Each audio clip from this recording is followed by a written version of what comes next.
The screaming erupted from room 412, just as the metal lunch tray exploded against the concrete wall, sending hospital staff scrambling backward in terror. Armed security sprinted down the corridor toward the violent patient who'd already put 2 orderlies in the ER that week. But then a slender nurse with auburn hair stepped directly into the doorway. No backup, no hesitation, and the 100-pound combat dog guarding the bed stopped mid-growl. The room went silent. Every person in that hallway froze because what happened next defied everything they thought they knew about the dangerous lunatic in room 412. The patient, a scarred, hollow-eyed man who hadn't spoken to staff in 9 days, slowly lifted his head and locked eyes with the nurse. His hand moved in a subtle gesture. The dog immediately sat at attention, and the young nurse everyone dismissed as too soft, too green, too naive for the psychiatric unit just gave a response that made a decorated combat veteran's jaw drop. Nobody saw that coming. Nobody. If you want to see how this impossible situation unfolds, stay with me until the very end. Hit that like button and drop a comment telling me what city you're watching from. I want to see how far this story travels. Rachel Donovan had worked at Riverside Veterans Hospital in Columbus for exactly 11 days when they assigned her to the 4th floor. That alone told her everything she needed to know about how the administration viewed her. 4th floor wasn't a posting. It was punishment, or a test, or both. The psychiatric wing smelled like industrial cleaning solution attempting to mask something far worse underneath. Fluorescent lights hummed overhead in that particular frequency that made everyone irritable. Most of the nurses who'd been there longer than 6 months had that exhausted, hollow look in their eyes, the kind that came from watching people suffer without being able to help them. Rachel pulled her ID badge lanyard tighter as she walked past rooms with reinforced doors. Some had small windows covered from the inside. Others had occupants who stared out at her with expressions that ranged from vacant to hostile. "You're the new transfer from General Med, right?" The voice came from behind her. Rachel turned to find a heavy-set nurse in navy scrubs leaning against the medication cart with her arms crossed. The name badge read Denise Kowalski, RN. Her tone carried zero warmth. "That's me," Rachel said. "Started last Monday." Denise looked her up and down with undisguised skepticism. "You look about 12. "I'm 27. "Uh-huh." Denise pushed off the cart and walked closer. "You ever work psych before?" "Not specifically, but That's a no." Denise cut her off. "Look, sweetheart, I don't know what you did to get stuck up here, but 4th floor isn't like downstairs. These guys aren't your regular patients. Half of them have killed people. Most of them don't want help. And all of them can smell fear." Rachel kept her expression neutral. "I'll manage." Denise actually laughed at that. "Sure you will." She grabbed a clipboard from the cart and shoved it toward Rachel. Room 412. Ethan Cross. 53 years old. Admitted 16 days ago after a violent episode at a VA housing facility. Non-compliant with treatment. Refuses medication. Assaulted 2 staff members during intake. Currently under physical restraint observation. Rachel scanned the chart. The list of notations was extensive. Hostile, uncooperative, potential danger to self and others. Military background, details classified. What's classified mean? Means his files got more redactions than actual information, Denise said. We know he served. We know it was combat. Beyond that? She shrugged. Above our pay grade. What we do know is he's been through 6 assigned nurses in 2 weeks. Nobody can get near him. And before you ask, yes, there's a dog. A what? A dog. Big German Shepherd. Certified service animal, so legally we can't remove it even though it's aggressive as hell. Thing damn near took a chunk out of Dr. Silverman's hand yesterday. Denise's expression darkened. Administration wants the dog gone, but we need veterinary behaviorist approval and about 14 forms signed first. Until then, you get to deal with both of them. Rachel looked down at the chart again. Someone had scrawled, "Approach with caution," across the top in red ink. Why me? Denise smiled, but there was no humor in it. Because Sharon Mercer thinks you need toughening up, and because nobody else wants the assignment. She patted Rachel's shoulder with false sympathy. Good luck, sweetheart. Try not to get bitten. She walked away before Rachel could respond. Rachel stood there for a moment, looking at the closed door of room 412 at the end of the hallway. Through the small, reinforced window, she could see movement inside but couldn't make out details. Two security guards stood positioned nearby, both looking tense. She took a breath and started walking. The guards noticed her approaching. One of them, a younger guy with a military-style haircut, straightened up. "You the new nurse assigned to Cross?" "Rachel Donovan. Marcus Webb." "This is Jeff Huang." He gestured to his partner, an older Asian man with tired eyes. "Fair warning, this guy's unpredictable. We've had to intervene 3 times this week alone." "What triggers him?" "Everything," Jeff said flatly. "Loud noises, quick movements, anyone getting too close. He threw a meal tray at Dr. Rosen 2 days ago, caught him right in the face, broke his glasses." Marcus nodded. "And the dog's worse. Won't let anyone near the bed. We tried bringing in animal control yesterday and it went ballistic. Took 4 of us to back out safely." Rachel moved closer to the window and looked inside. The room was sparse. Standard hospital bed, a chair, a small table. But the occupant had rearranged everything. The bed had been pushed against the far wall at an angle that gave a clear view of the door. The chair was positioned defensively between the bed and the window. Even the small waste bin had been moved to create a clear line of sight. The man sitting on the bed was lean and wiry, probably 6 feet tall, but hunched forward with his elbows on his knees. Dark hair with silver at the temples. Heavy scarring visible on his left forearm and the side of his neck. His eyes were fixed on the door with an intensity that made Rachel's skin prickle. And lying on the floor beside the bed, positioned perfectly to guard his left side, was the dog. It wasn't a German shepherd like Denise had said. Rachel could see that immediately. Belgian Malinois.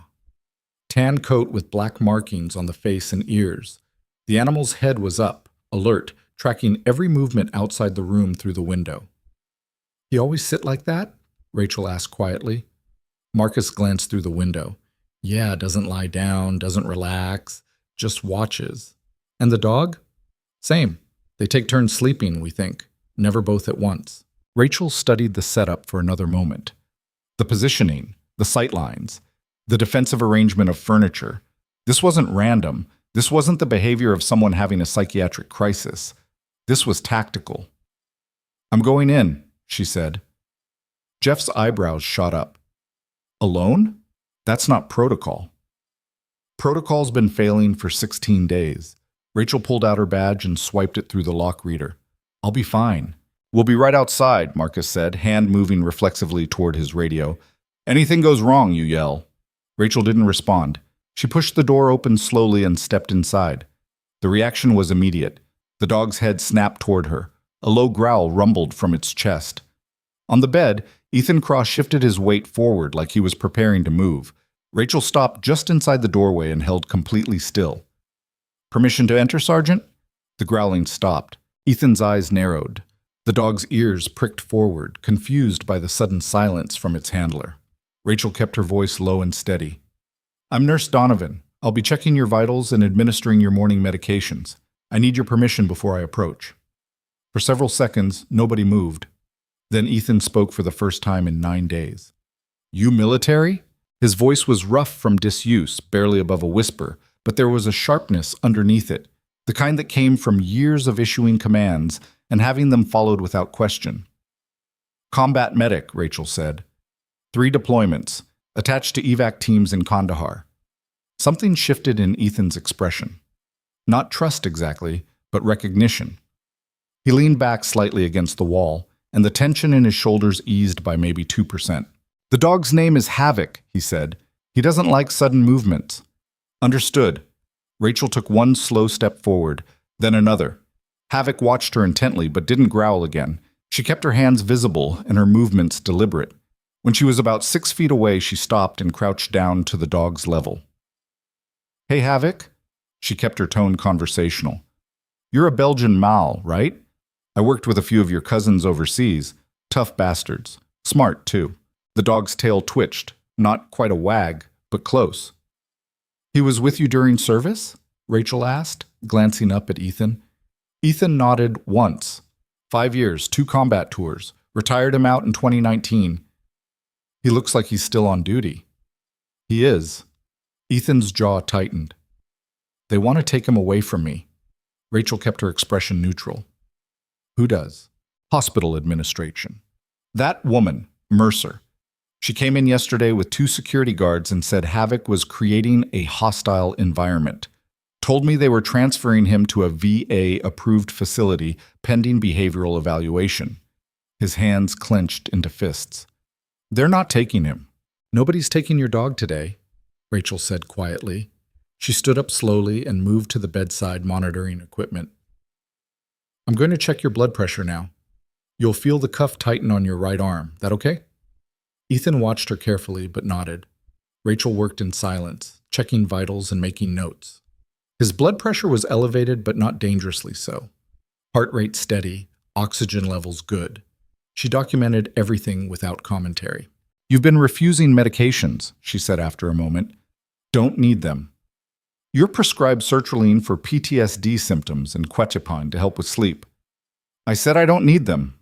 His tone had an edge now. Rachel finished her notations and set the tablet aside. You know what I noticed when I walked in here? Ethan didn't respond, but his eyes tracked her movements. You've got clear lines of sight to both the door and the window. You positioned yourself so nobody can approach without you seeing them first. You're sitting on the bed because it gives you elevation advantage, and Havoc's covering your weak side. She paused. That's not psychosis, Sergeant. That's training.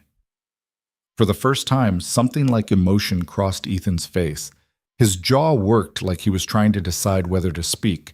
They don't understand, he finally said. None of them do. They see behavior they don't like and call it a disorder. They want to drug me into compliance. Some of them, maybe. Rachel pulled up the chair and sat down, not close enough to be threatening, but near enough to talk without raising her voice. But I've seen real PTSD. I've treated guys coming off missions where they watched their friends die. I know the difference between someone who's dangerous and someone who's just trying to survive. Ethan stared at her for a long moment. Why are you here? Because they think I'm too soft for fourth floor, and this is their way of proving it. A ghost of something that might have been a smile flickered across his face. And are you? We'll find out. Outside the room, Rachel could see Marcus and Jeff watching through the window with obvious concern. Beyond them, another figure had appeared, a tall woman in administrative clothing with perfectly styled blonde hair and an expression that radiated authority. Sharon Mercer, Director of Psychiatric Services. She looked supremely unimpressed. Rachel stood up and moved toward the door. I'll be back in a few hours to check on you again. In the meantime, nobody's removing Havoc. You have my word on that. Why would you do that? Rachel paused with her hand on the door. Because you're not the problem everyone thinks you are. And because I'm pretty sure if I dig deep enough into your file, I'll find out you've earned the right to have one person in this place actually listen to you. She left before he could respond. The moment she stepped into the hallway and the door locked behind her, Sharon Mercer was on her immediately. Nurse Donovan, my office. Now. Rachel followed her down the corridor, acutely aware of the security guards and other staff members watching.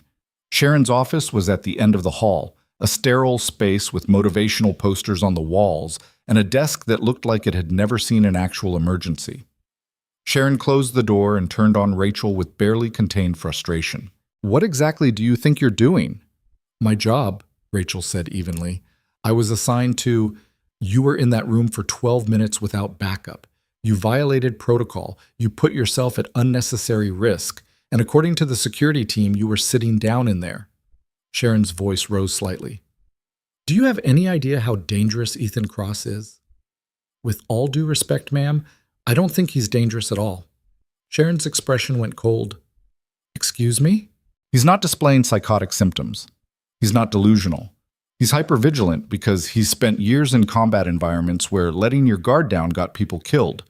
That's not a psychiatric disorder. That's conditioning. He assaulted 2 staff members during intake, who approached him incorrectly and triggered a defensive response, Rachel countered. I read the incident reports. Both times, multiple people rushed him at once without warning. That's basic survival instinct for someone with his background. Sharon's jaw tightened. You've been here 11 days, Nurse Donovan. I've been running this unit for 8 years. I don't need a 27-year-old transfer with no psychiatric training lecturing me about patient assessment. Then maybe you should listen to someone who's actually treated combat veterans in the field. The temperature in the room dropped about 20 degrees.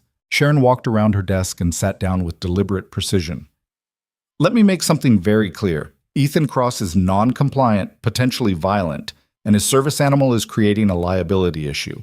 Yesterday, that dog nearly bit Dr. Silverman. The day before, it cornered an orderly against the wall for 15 minutes. We can't have a dangerous animal loose in a psychiatric facility. Havoc's not dangerous, he's doing his job. His job is over. Cross has been out of the military for 5 years. The dog needs to be transferred to a proper facility where it can be evaluated and retrained. Rachel kept her voice level. That dog is probably the only thing keeping Sergeant Cross stable right now. You remove Havoc and you'll escalate the situation significantly. That's not your decision to make. Sharon's tone was final. The paperwork has already been submitted. Animal Control will be here tomorrow morning at 800 to transfer the dog to a VA-approved facility in Cincinnati. You'll sedate Cross beforehand so the removal can happen without incident. I won't do that. Sharon's eyes went flat. I'm sorry? I said I won't do that. It's medically inappropriate and ethically wrong. For several seconds, Sharon just stared at her. Then she smiled. The kind of smile that had nothing to do with humor and everything to do with power.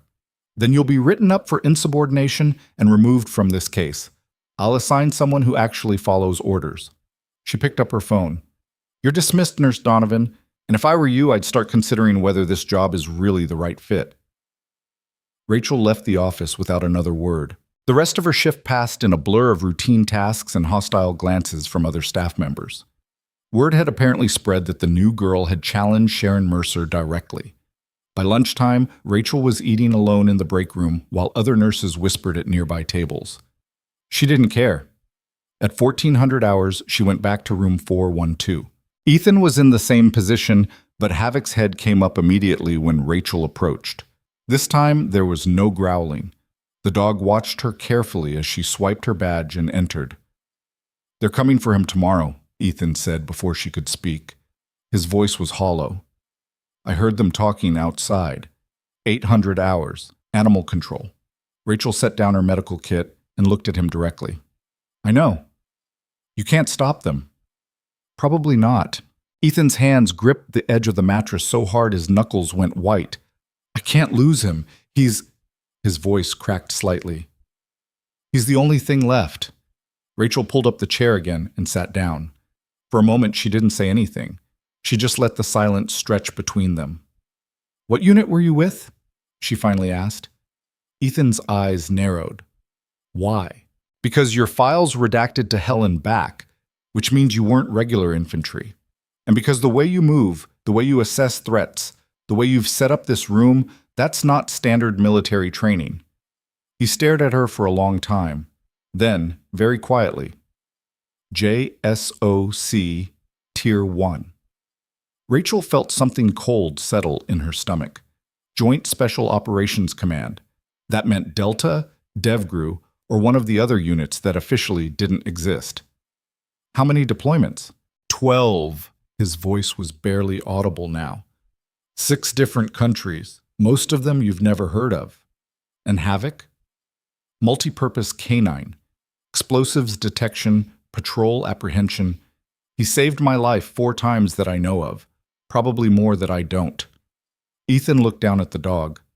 After my last mission went sideways and I took medical discharge, they were going to retire him to some training facility. I pulled every favor I had to adopt him out instead.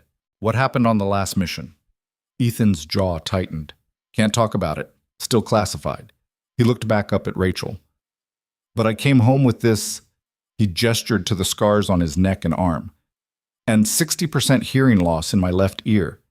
Havoc came home with shrapnel in his hip and severe anxiety. Neither of us were the same.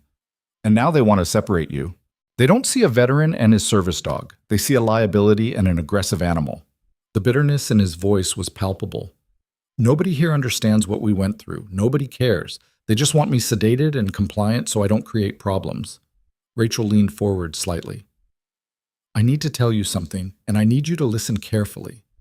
Ethan's eyes locked onto hers.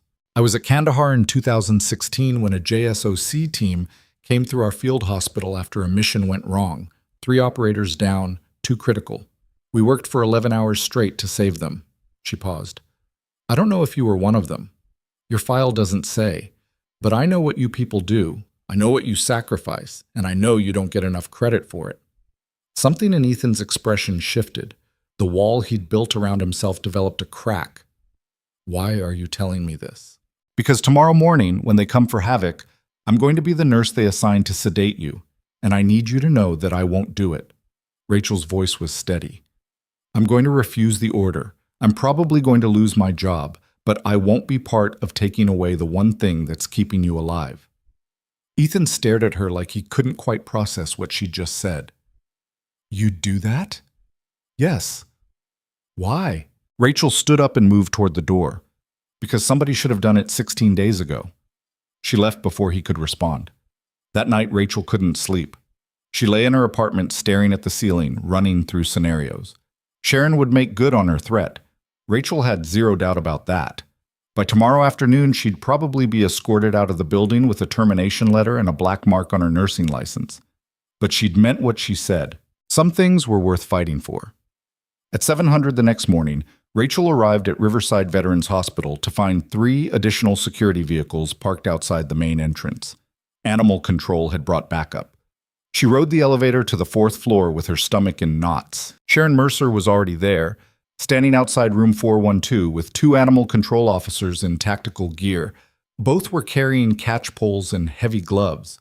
Nearby, Marcus and Jeff stood with 2 additional security personnel Rachel didn't recognize. Sharon's expression when she saw Rachel was pure ice. Nurse Donovan, I didn't request your presence. I'm assigned to this patient, Rachel said. I should be here. Not anymore. As of 700 hours, you've been reassigned to general population. Nurse Kowalski will be handling the sedation. Sharon gestured to Denise, who stood nearby with a preloaded syringe and a look of grim satisfaction on her face. Rachel's hands clenched into fists. This is wrong. This is policy. Sharon turned to the animal control officers. Proceed. One of them swiped a master access card, and the door to room 412 unlocked with a heavy click.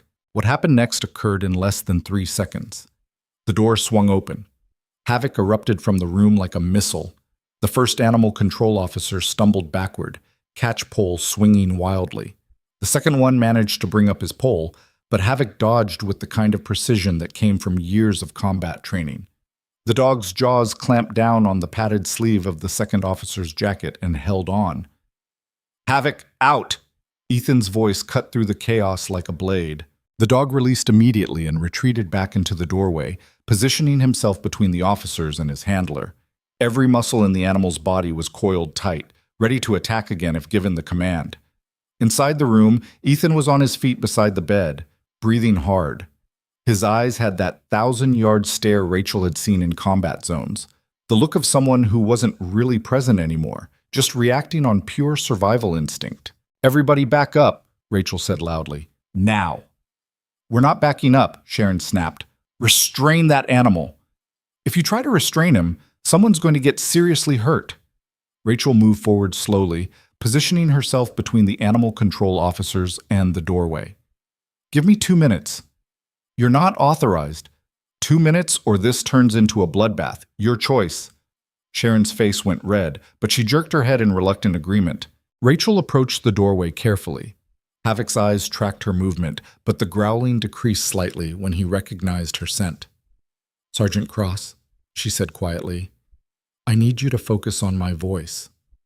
Ethan's gaze was still unfocused, scanning for threats that only existed in his memory. You're not in the field anymore. You're at Riverside Veterans Hospital in Columbus. It's Thursday, May 8th. I'm Nurse Donovan. Remember me? His eyes flickered toward her. Recognition started to filter back in. That's good. Stay with me. Rachel took another slow step forward. Havoc did his job. He protected you. But right now, I need you to call him down. Can you do that? For several agonizing seconds, Ethan didn't move.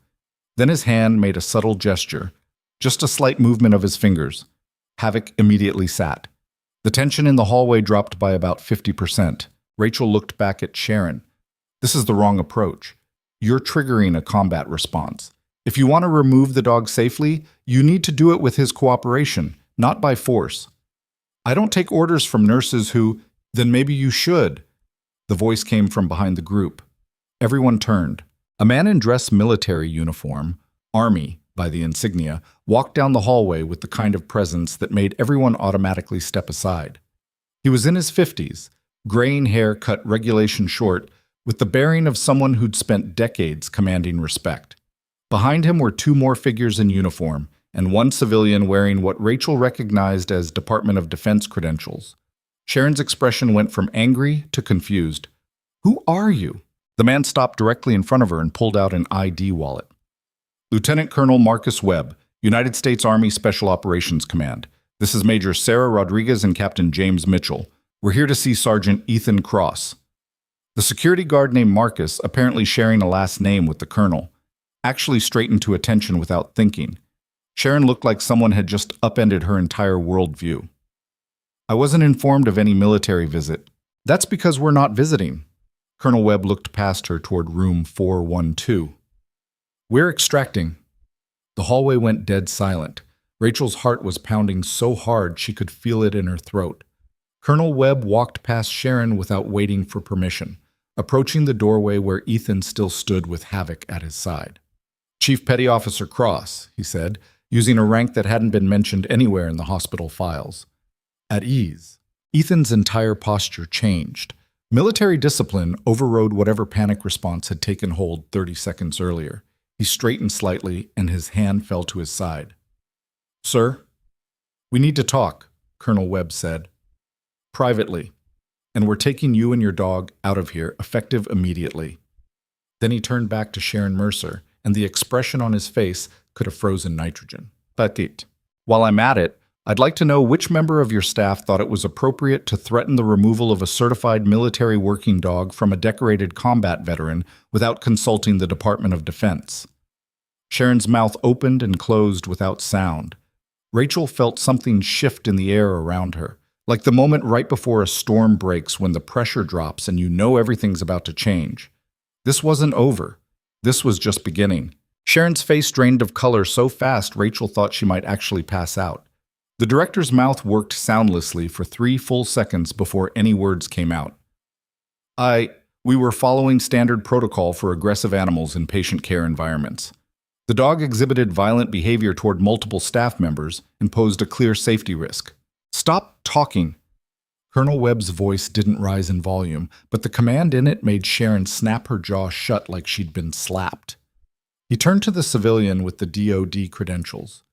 "Agent Torrens, please document everything you're seeing here. Names, positions, exact timeline of events."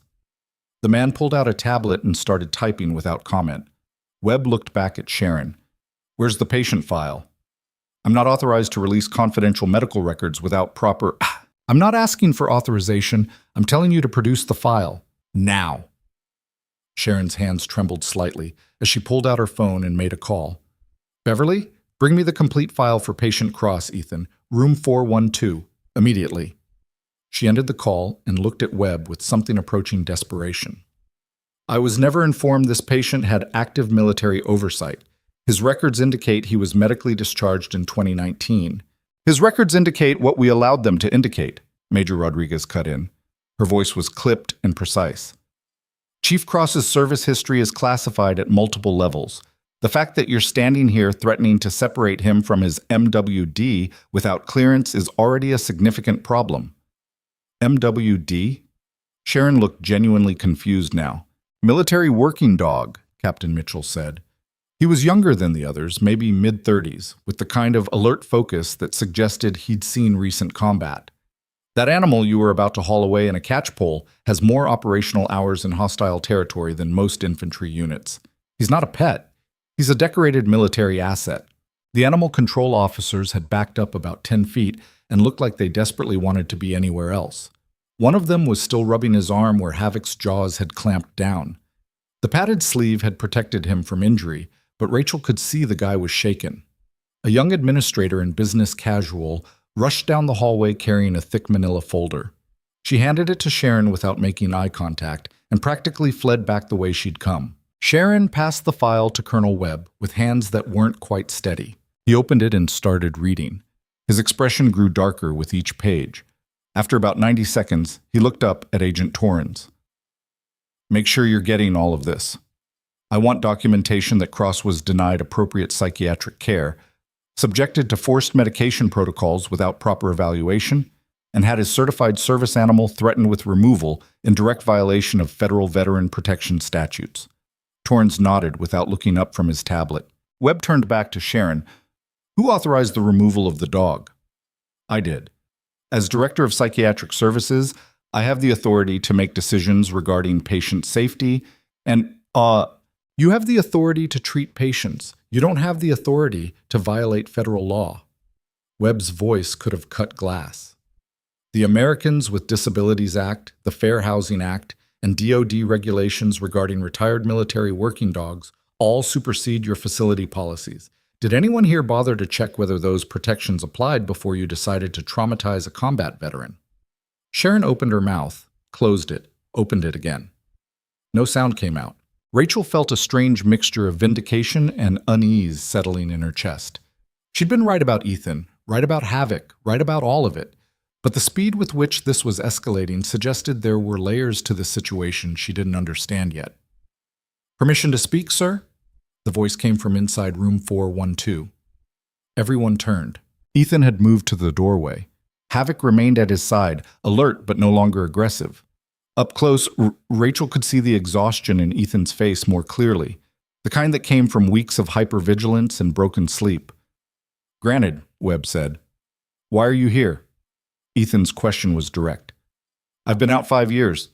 Nobody from JSOC has contacted me since my medical board. Something flickered across Webb's face.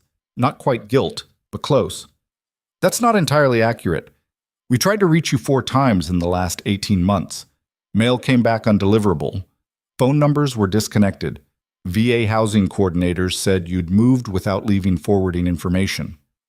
I was keeping my head down. I know. And that's on us for not trying harder. Webb's expression softened slightly.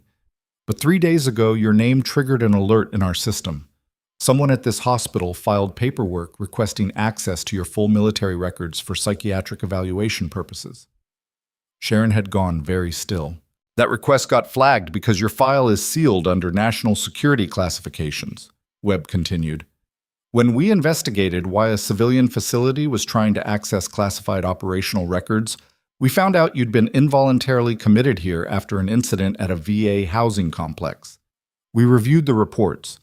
We saw what was happening, and we came to extract you before it got worse. Ethan's jaw tightened. The incident wasn't my fault. Havoc alerted to something in the building. Turned out there was a gas leak in the basement, but the facility manager thought I was having an episode and called emergency services. By the time I could explain, I was already in restraints in an ambulance. Rachel felt her stomach drop. The intake report she'd read had labeled Ethan's behavior as paranoid and delusional. Nobody had mentioned anything about a gas leak being confirmed. We know, Rodriguez said quietly. We pulled the fire marshal's report. You were right. Havoc was right. But the system failed you anyway. For a moment, nobody spoke. Then Webb straightened to his full height and looked around the hallway at the gathered staff. Here's what's going to happen. Chief Cross and his MWD are leaving with us today. Agent Torrance will be conducting a full investigation into the treatment protocols used at this facility for military veterans. Anyone who wants to avoid being named in a federal review should start getting their documentation in order now. He looked directly at Sharon. Especially you. Sharon's professional composure finally cracked. This is completely inappropriate. You can't just walk into a civilian medical facility and remove a patient who's under psychiatric hold. Watch me. Webb pulled out his phone and made a call. This is Lieutenant Colonel Webb, authorization code Tango 749er Delta. I need immediate transportation for 1 veteran and 1 MWD from Riverside Veterans Hospital in Columbus. Medical escort not required. ETA to pick up location? He listened for a moment. Confirmed. 20 minutes. He ended the call and looked at Ethan. Pack whatever you need. We're wheels up in 30. Ethan glanced at Rachel, and something unreadable passed across his face. Then he turned and went back into the room. Havoc followed, never more than 2 feet from his side. The animal control officers didn't need to be told twice. They gathered their equipment and disappeared down the hallway so fast they practically left skid marks. Sharon stood there looking like someone had just demolished her entire worldview with a sledgehammer. I want it noted that I was acting in accordance with established medical guidelines and facility policy. Then your facility policy is in violation of federal law, Torrens said without looking up from his tablet. I'll need the names of everyone who participated in the decision to remove the service animal. I'll also need copies of all incident reports filed against Chief Cross during his stay here, complete medication records, and documentation of any use of physical restraints or forced sedation. Sharon's face went from pale to gray. Marcus, the security guard, not the colonel, cleared his throat. Ma'am, I think you should probably call legal. I think she should probably call a career counselor, Jeff muttered under his breath. Rachel stood off to the side, trying to process everything that had just happened. Less than 10 minutes ago, she'd been preparing to throw away her nursing license to protect a patient. Now that patient was being extracted by military personnel, and the director who'd tried to destroy her was facing a federal investigation. Ethan emerged from room 412, carrying a worn duffel bag that looked like it had seen multiple deployments. He'd changed from hospital clothing into jeans, a plain black t-shirt, and boots. Havoc walked beside him with military precision, a tactical harness now secured around the dog's chest. I'm ready, Ethan said. Webb nodded. Rodriguez, Mitchell, escort Chief Cross to the ground floor. I'll meet you at the vehicle. The two officers moved to flank Ethan as he walked down the hallway. Other patients had started emerging from their rooms, drawn by the commotion. Most just watched in confused silence as the small group passed. Ethan stopped when he reached Rachel. Thank you, he said quietly. For yesterday. For this morning. For all of it. Rachel felt her throat tighten unexpectedly. You don't need to thank me. I was just doing what should have been done from the start. Most people don't. He held her gaze for a moment longer, then continued toward the elevator with Rodriguez and Mitchell. Webb waited until they were out of earshot before turning to Sharon. One more thing. The nurse. Donovan, was it? Rachel's pulse spiked. Yes, sir. You attempted to remove her from Chief Cross's case this morning. Why? Sharon's expression went carefully neutral. Nurse Donovan is a recent transfer with limited psychiatric experience. I made a personnel decision based on patient safety and appropriate skill matching. That's not what the incident reports suggest. Webb pulled a folded paper from his jacket pocket. According to this, you reassigned her specifically because she refused to sedate Chief Cross prior to the forced removal of his service animal. Is that accurate? Rachel felt every eye in the hallway turn toward her. I made a clinical judgment call, Sharon started. Yes or no? Sharon's mouth became a thin line. She refused a direct order, to violate a veteran's rights. Webb looked at Rachel. You stood up for my guy when nobody else would. That takes backbone. He pulled out a business card and handed it to her. If this place retaliates against you for doing the right thing, call that number. We'll make sure you land somewhere that actually values integrity. Rachel took the card with fingers that felt numb. Thank you, sir. Webb gave her a short nod, then turned back to Sharon one last time. Agent Torrens will be in touch. Make sure your staff cooperates fully. He didn't wait for a response before walking toward the elevator. The silence he left behind was deafening. Sharon stood in the middle of the hallway looking like she'd just been hit by a truck. Her carefully constructed authority had been dismantled in under 15 minutes by people who outranked her so completely she hadn't even realized she was in a fight. Denise was the first to speak. Well, that was something. Everyone back to work, Sharon said through clenched teeth. Now. The gathered staff dispersed quickly, most of them avoiding eye contact with either Sharon or Rachel. Within 30 seconds, the hallway had cleared except for the two of them. Sharon turned to Rachel with an expression that could have melted steel. My office. 10 minutes. She walked away before Rachel could respond. Rachel stood there holding Colonel Webb's business card and trying to remember how to breathe normally. Her hands were shaking slightly. Adrenaline crash, probably. She'd stood in combat triage situations overseas without flinching, but somehow this felt more personal. Her phone buzzed. Text message from an unknown number. This is Major Rodriguez. Colonel Webb asked me to pass along his personal thanks for your advocacy on behalf of Chief Cross. We'll be monitoring the situation at your facility. If you experience any retaliation, document everything and contact us immediately. Rachel saved the number and pocketed her phone. 10 minutes later, she was sitting across from Sharon in that sterile office with the motivational posters that suddenly felt deeply ironic. Sharon sat behind her desk with perfect posture and an expression that gave away nothing. "I'm going to be very clear with you, Nurse Donovan. What happened this morning was an embarrassment to this facility and to me personally." Rachel kept her face neutral. "With all due respect—" "I don't want your respect. I want your understanding." Sharon leaned forward slightly. "You've been here less than 2 weeks, and you've already created significant problems. You challenged my authority in front of staff. You refused direct orders. You inserted yourself into a situation you didn't fully understand. And now we have military personnel and federal investigators crawling through our records because you decided you knew better than everyone else." "I knew better than people who were about to violate a veteran's legal rights," Rachel said evenly. "You knew one side of a very complex situation." Sharon's voice had an edge now. "Ethan Cross has a history of violent behavior. His file shows multiple incidents across different facilities. He's been non-compliant with treatment everywhere he's been placed. The decision to remove the dog wasn't made lightly. It was based on legitimate safety concerns and documented aggressive behavior. The dog was protecting him from perceived threats. That's what military working dogs are trained to do. This isn't a combat zone, it's a hospital, and that animal put 3 of my staff members at risk." "Because your staff didn't know how to approach a veteran with PTSD and an active protection dog," Rachel countered.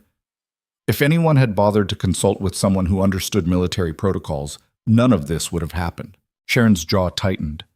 "You're absolutely right.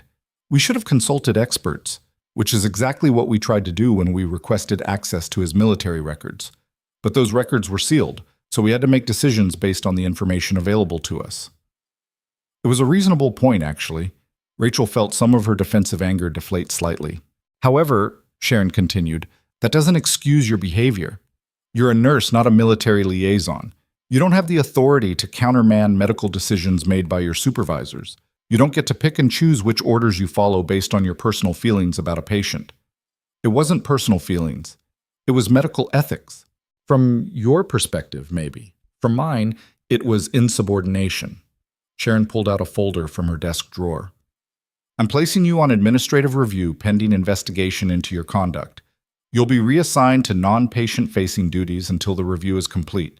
That means inventory management, equipment sterilization, and records filing." Rachel felt her stomach sink. "You're benching me." "I'm following proper procedure for addressing employee misconduct." Sharon's expression didn't change. "You'll receive full pay during the review period. If the investigation clears you of wrongdoing, you'll return to active patient care. If not, we'll discuss next steps at that time." "How long will the review take?" "As long as necessary." Rachel stood up. "Is that all?" "One more thing." Sharon's voice stopped her at the door. "I understand you received contact information from the military personnel who are here. I strongly advise you not to communicate with them during an active investigation. It could be construed as coordination or tampering." Rachel turned back. "Are you ordering me not to contact them?" "I'm advising you that doing so would be unwise." "Noted." Rachel left without another word. The rest of the shift was a blur of hostile silence and pointed looks from other nurses. Nobody said anything directly, but the message was clear. Rachel had made enemies. By standing up for Ethan, she'd made Sharon look incompetent in front of federal investigators. That kind of humiliation didn't get forgiven easily. Denise cornered her in the break room around 1500 hours. "You really screwed up, you know that?" The older nurse poured herself coffee with deliberate slowness. "Sharon's been here 8 years. She's got connections all the way up to the hospital board. You think you're going to win this fight?" "I'm not trying to fight anyone. I just did what was right." Denise laughed, a harsh, bitter sound. "Honey, doing what's right doesn't pay your bills or keep your license active. You should have kept your head down and followed orders like the rest of us." "Is that what you tell yourself? That following bad orders is acceptable as long as you're just doing your job?" Denise's expression hardened. "I tell myself I've got 2 kids in college and a mortgage. I tell myself that picking battles with administration is a great way to end up unemployed. And I tell myself that naive little transfers who think they can change the system usually learn real fast that the system doesn't change. It chews you up and spits you out." She left her coffee on the counter and walked out. Rachel stared at the wall for a long moment, then pulled out her phone. She looked at the business card Colonel Webb had given her. The number was direct line, no automated system, no voicemail tree, just a 10-digit number with a Maryland area code. She typed out a text message. "This is Rachel Donovan. Thank you for intervening this morning. I wanted to let you know that I've been placed on administrative review pending investigation." She hit send before she could second-guess herself. The response came back in less than 2 minutes. Documented. Rodriguez is coordinating with DoD legal counsel. You did the right thing. Don't let them convince you otherwise. Rachel closed her eyes and took a slow breath. She finished her shift doing equipment inventory in the storage room while trying not to think about how her career had imploded in less than 24 hours. By the time 1900 hours rolled around, she was exhausted in a way that had nothing to do with physical labor. She drove home through evening traffic, climbed the stairs to her third-floor apartment, and collapsed on the couch without bothering to turn on lights. Her phone buzzed again. This time, it was an email notification. The sender was listed as Federal Investigation, DoD Inspector General. Rachel sat up and opened it with hands that weren't quite steady. Nurse Donovan, this message confirms that you have been identified as a material witness in an ongoing investigation into potential violations of federal veteran protection statutes at Riverside Veterans Hospital. You may be contacted for formal interview within the next 72 hours. Please document any retaliation or intimidation tactics employed by facility administration during this period. Agent Torrens will serve as your primary contact. His direct number is below. Your cooperation in this matter is appreciated. Rachel read the email 3 times before the full implications sank in. She wasn't just a witness. She was evidence. Everything she'd seen, every conversation she'd had, every decision Sharon had made, all of it was going to be scrutinized by federal investigators with the authority to shut down entire departments if they found violations. She should have felt vindicated. Instead, she felt scared. The next morning, Rachel reported to inventory management at 6:30 hours. The assignment was deliberately degrading, sorting through medical supplies in a windowless basement room while listening to the pipes clank overhead. Nobody spoke to her. Nobody made eye contact. She was being isolated. By 1100 hours, she'd reorganized 3 entire shelving units and was starting on a 4th when her phone rang. Unknown number, local area code. Hello? Nurse Donovan? This is Dr. Patricia Hendricks from Channel 7 News. I'm working on a story about veteran care at Riverside Hospital, and I'd like to speak with you about... Rachel ended the call. Within 5 minutes, she had 3 more calls from different numbers. 2 reporters and someone claiming to be from a veteran advocacy organization. Somehow the story had leaked. At 12:30 hours, Sharon summoned her back to the office. The director looked like she hadn't slept. There were dark circles under her eyes, and her normally perfect hair was slightly disheveled. "Did you talk to the press?" Sharon's voice was flat. "No. Don't lie to me. I've had 6 different media outlets contact the hospital this morning asking about our treatment of military veterans, and specifically about a patient named Ethan Cross. The only way they could have gotten that information is if someone here talked." "It wasn't me," Rachel said firmly. "I've been in the basement all morning sorting supplies. Check the security footage if you don't believe me." Sharon stared at her for several seconds, then seemed to deflate slightly. "Then how at Federal Investigation?" Rachel said. "Agent Torrens told me he was reviewing all documentation related to Chief Cross's case. That includes incident reports, which are technically public record if someone knows how to request them. My guess is someone in the veteran community filed a FOIA request and started making calls." Sharon closed her eyes. "This is becoming a nightmare. With all due respect, ma'am, this became a nightmare the day you decided to separate a decorated combat veteran from his service dog without proper authorization. Get out of my office." Rachel left without argument. The rest of the day passed in tense silence. By the time she clocked out at 1900 hours, Rachel was so mentally exhausted she could barely think straight. She was halfway to her car when she noticed the black sedan parked near the entrance. The window rolled down. Major Rodriguez sat in the driver's seat. "Get in," she said. "We need to talk."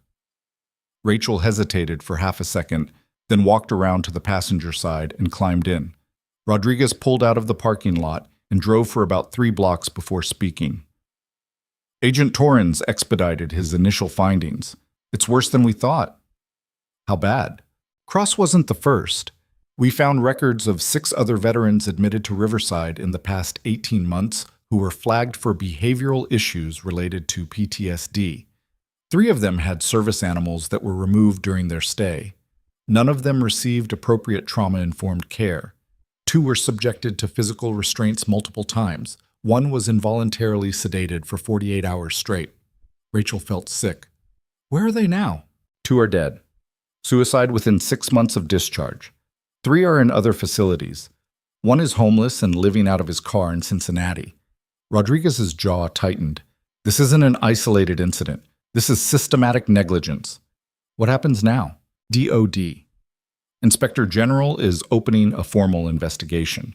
CMS, Centers for Medicare and Medicaid Services, is getting involved because Riverside receives federal funding for veteran care. And the hospital's board of directors is going to be very interested in why their facility is about to lose its VA certification. Rachel leaned back against the seat. Sharon's going to blame me for all of it. Let her try. We've got documentation that you were the only person in that building who actually followed proper protocol. Rodriguez glanced over at her. You're going to be offered a settlement. What? Riverside's legal team is going to approach you within the next week. They'll offer you money to sign an NDA and walk away quietly. Don't take it. Why would I? Sure it was. Because if this goes to litigation, you're going to be a key witness. And if you're under NDA, your testimony gets complicated. The hospital knows that. They're going to try to silence you before things get worse. Rodriguez pulled up to a stoplight and looked at Rachel directly. How much do you know about whistleblower protections? Not much. Then you need to educate yourself fast. Because right now, you're the person who exposed a pattern of abuse at a federally funded facility. That makes you both valuable and vulnerable. The light changed. Rodriguez drove another block before pulling over in front of Rachel's apartment building. One more thing, the major said. Chief Cross asked me to tell you something. Rachel waited. He said to tell you that Havoc's doing better. They've got him at a military rehabilitation facility in Virginia where they actually understand working dogs. Cross is getting proper treatment from people who don't think PTSD makes you broken. Rodriguez smiled slightly. He also said that if you ever need anything at all, you call him. He owes you. Rachel felt her throat tighten. I was just doing my job. No. You were doing what most people are too scared to do. There's a difference. Rodriguez handed her another business card. That's my personal cell, not my duty line. If things get dangerous, and they might, you call me immediately. Understood? Dangerous how? People who run institutions don't like being exposed, especially when there's money and reputation on the line. I'm not saying Sharon Mercer is going to send someone after you, but I'm saying you should be aware of your surroundings and document everything. Rachel took the card with hands that had started shaking again. Get some rest, Rodriguez said. Tomorrow's going to be worse. She drove away, leaving Rachel standing on the sidewalk in the gathering darkness. Rachel climbed the stairs to her apartment, locked the door behind her, and stood in the middle of her living room trying to process everything that had just happened.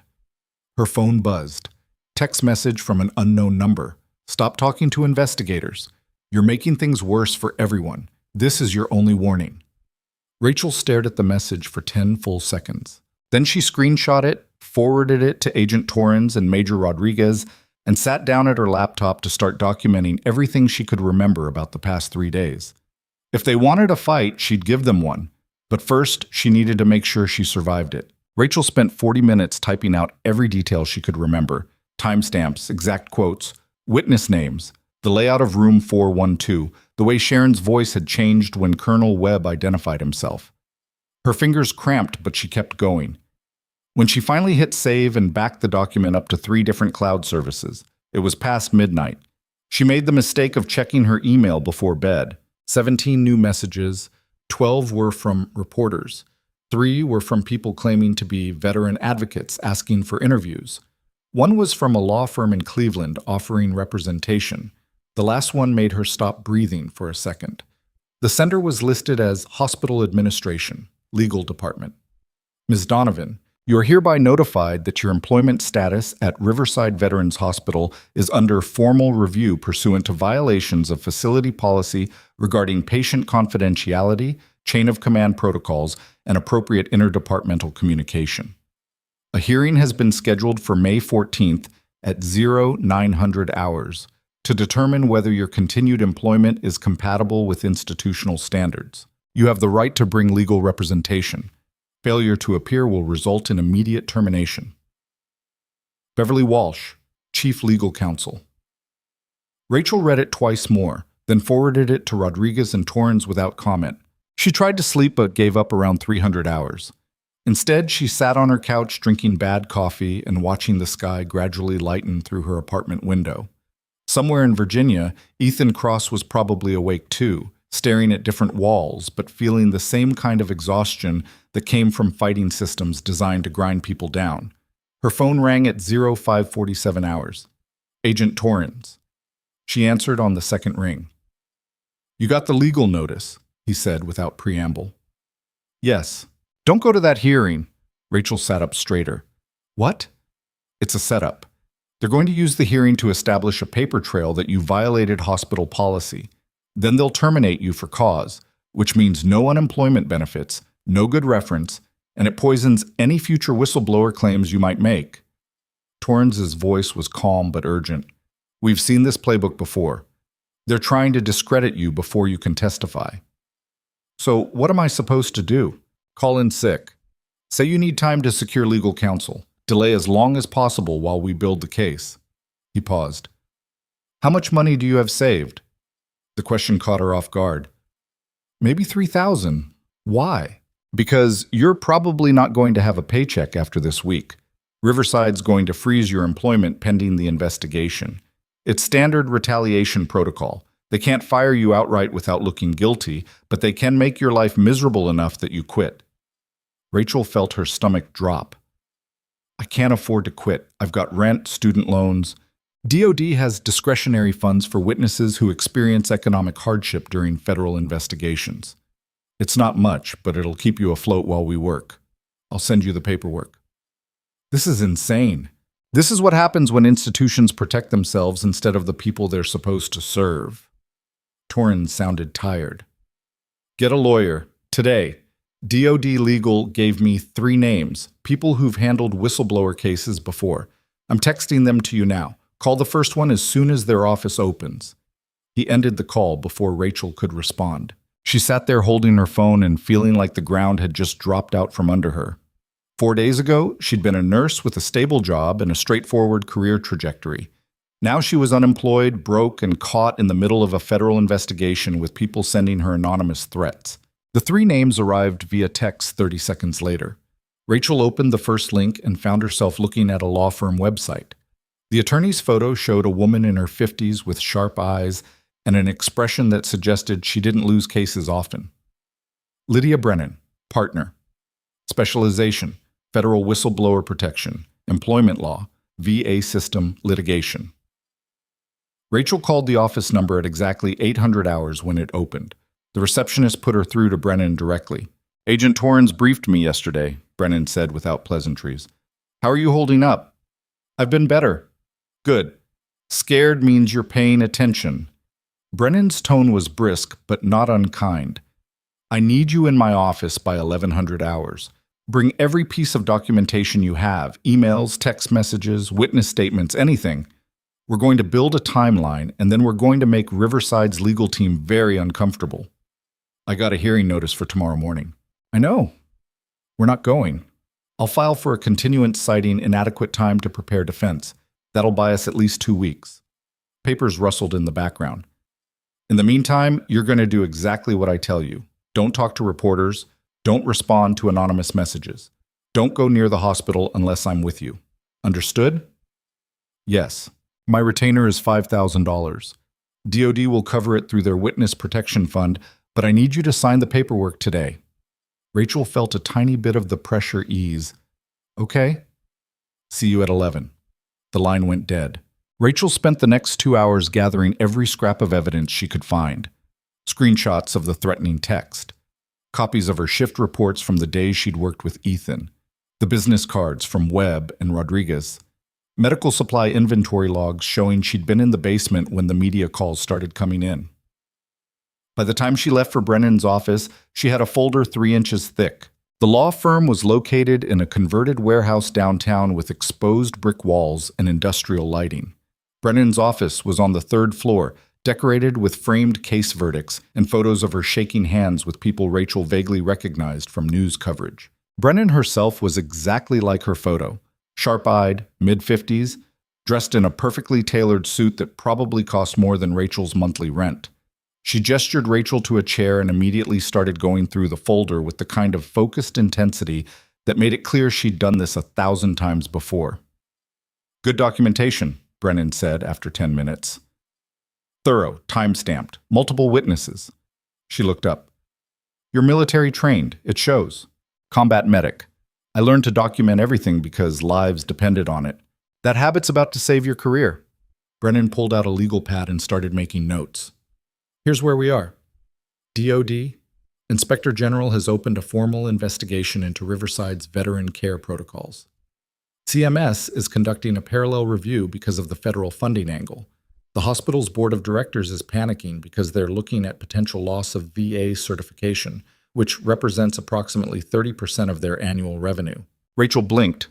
30%? Military veteran care is a huge revenue stream for facilities like Riverside. They lose that certification, they lose millions.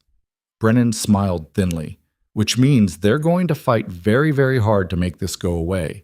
And the easiest way to make it go away is to discredit the witness who started the whole investigation.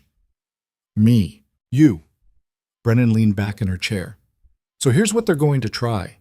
First, they'll paint you as a disgruntled employee with an axe to grind. They'll dig into your personnel file looking for any negative performance reviews, any conflicts with coworkers, anything they can use to suggest you're unstable or vindictive." "My file's clean. I've only been there 2 weeks. 2. Even better for us. Makes their case harder to build." Brennan made another note. "Second, they'll try to flip the narrative. Instead of them violating veteran rights, it'll become about you violating patient confidentiality and chain of command.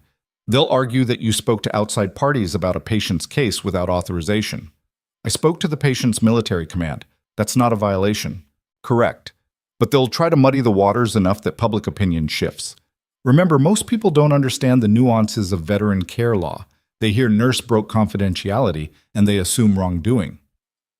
Brennan's expression hardened. "Third, and this is where it gets nasty, they're going to try to isolate you. They'll pressure other staff members not to speak to investigators. They'll create an environment where anyone who supports you gets targeted too. By the end, you'll be radioactive in the medical community." Rachel felt cold. Can they actually do that? They can try. Whether they succeed depends on how many people are willing to stand up and tell the truth. Brennan shuffled through more papers. "Which brings me to our strategy. We're going to need corroborating witnesses, other nurses who saw what happened, security footage from the hallways, anything that proves your version of events. Marcus and Jeff, the security guards, they were there for everything. Good. I'll subpoena their testimony." Brennan wrote down the names. "Anyone else?" Rachel thought for a moment. "Denise Kowalski. She's the nurse who originally assigned me to Ethan's case. She won't like testifying, but she was present for multiple conversations with Sharon about the dog removal. I'll add her to the list." Brennan looked up. "Here's what's going to happen over the next 2 weeks. Riverside's legal team is going to offer you a settlement, probably somewhere between $50,000 and $100,000.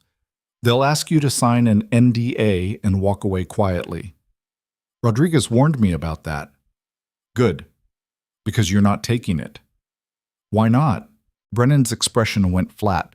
"Because there are 6 other veterans who went through that facility and didn't have someone like you standing up for them. 2 of them are dead. If you take the settlement and sign the NDA, Riverside gets to keep operating the same way they always have. Nothing changes. More veterans get hurt." Rachel swallowed hard. "And if I don't take it, then we go to trial. We expose everything. We force systemic change. And you become unemployable in Columbus for the next 5 years because every hospital administrator in the region will know you as the nurse who sued." Brennan's voice softened slightly. "I'm not going to lie to you, Rachel. This is going to cost you. Financially, professionally, maybe personally. Your name's going to be in newspapers. People are going to say terrible things about you. Former coworkers are going to call you a traitor. It's going to be brutal. But it's the right thing to do. Yes, it is. Brennan closed the folder. So here's what I need from you. I need you to be absolutely certain this is a fight you're willing to have. Because once we file the formal complaint, there's no backing out. We're committed, all the way to the end. Rachel thought about Ethan sitting in room 412, with Havoc at his side, exhausted and alone and treated like a threat instead of a human being. She thought about the two veterans who'd killed themselves after leaving Riverside. She thought about how easy it would be to take the money and walk away. She thought about what kind of person she'd be if she did. I'm certain. Brennan smiled, a real smile this time, not the professional mask. Good. Let's burn their house down. The next week was a masterclass in institutional warfare.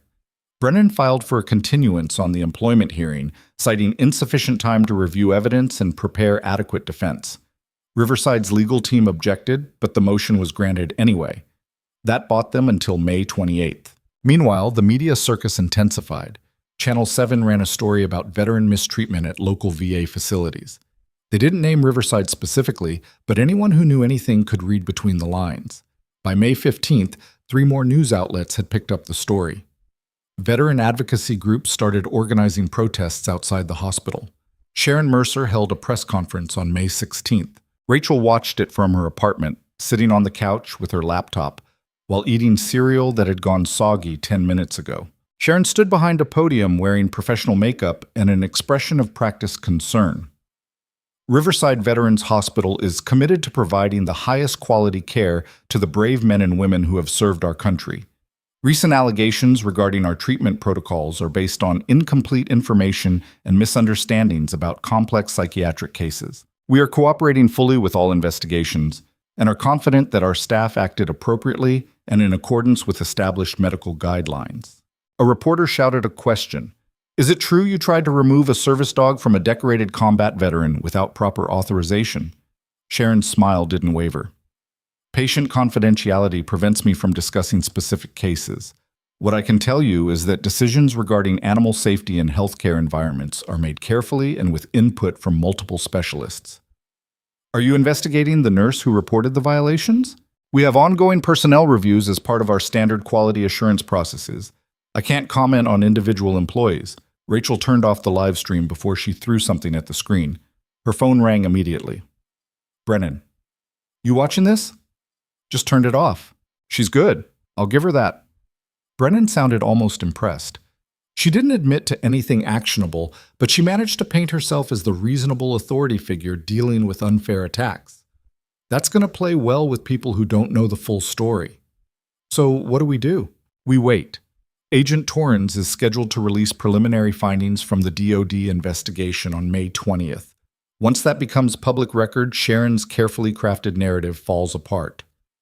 Brennan paused. In the meantime, I need you to stay off social media. Don't read the comments. Don't respond to messages. Just sit tight. Rachel tried. She really did. But by May 18th, she'd violated Brennan's instructions and was hate-reading Twitter threads about herself. Half the comments called her a hero. The other half called her an attention-seeking liar, trying to destroy a dedicated healthcare professional's career. Someone had posted her home address. Another account had shared photos of her apartment building with speculation about how someone could accidentally start a fire there. Rodriguez called at 2300 hours that night. Pack a bag. You're moving to a hotel. Rachel's blood went cold. Why? Because we've identified credible threats against you, and I'm not waiting around to see if someone's stupid enough to act on them. Rodriguez's tone left no room for argument. There's a Marriott 4 blocks from the federal building downtown. I've already booked you a room under a different name. You're checking in tonight. This is insane, and this is reality. People get hurt in situations like this. I'm not letting you be one of them. Rodriguez rattled off an address. Pack enough for 2 weeks. Don't tell anyone where you're going, except Brennan and Agent Torrens. I'll meet you in the lobby in 45 minutes. Rachel packed in a daze. Clothes, laptop, toiletries, the folder of documentation she'd been keeping updated. She left her apartment at 23:30 hours and drove to the hotel with one eye on the rearview mirror, half expecting to see headlights following her. Rodriguez was waiting in the lobby dressed in civilian clothes with a tactical backpack slung over one shoulder. She looked like she could kill someone with a rolled-up newspaper. Room 847, 8th floor. Don't order room service under your real name. Keep the deadbolt locked. If anything feels wrong, you call me immediately. Rodriguez handed her a key card. I'm serious about this, Rachel. People are angry. Some of them are unhinged. You need to be careful. How long do I stay here? Until the DoD report goes public and things calm down, or until we identify whoever's making the threats and neutralize them. Rodriguez's expression softened fractionally. I know this sucks, but you're doing the right thing. Rachel rode the elevator to the 8th floor, feeling like she'd stepped into someone else's life. The room was generic hotel standard, beige walls, queen bed, desk with a chair that would destroy her back if she sat in it too long. She locked the door, set her bag down, and sat on the edge of the bed trying to remember how to breathe normally. Her phone buzzed, text from an unknown number. You should have taken the money. Last chance to back out before people get hurt. Rachel screenshot the message and forwarded it to Rodriguez and Torrens without responding. 2 minutes later, Rodriguez called back. We're tracing that number. Don't engage. Just document and send to me. How much worse is this going to get? Honestly, I don't know.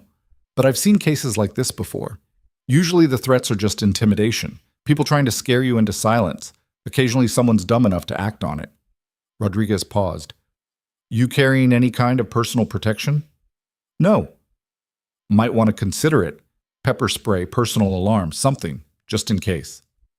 Rachel ended the call and stared at the wall for a long time. She must have fallen asleep eventually because she woke up at 0634 hours to sunlight streaming through gaps in the blackout curtains.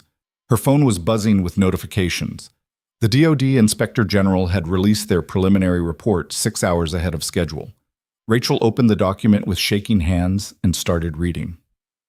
Preliminary investigation findings. Riverside Veterans Hospital, Columbus, Ohio.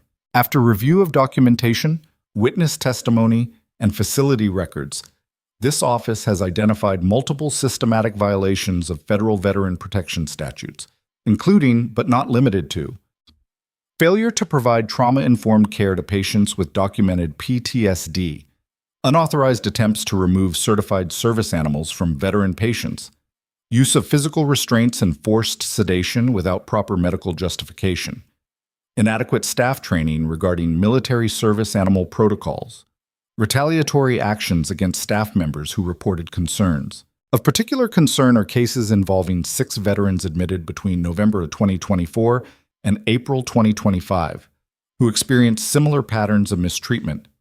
2 of these individuals died by suicide within 6 months of discharge.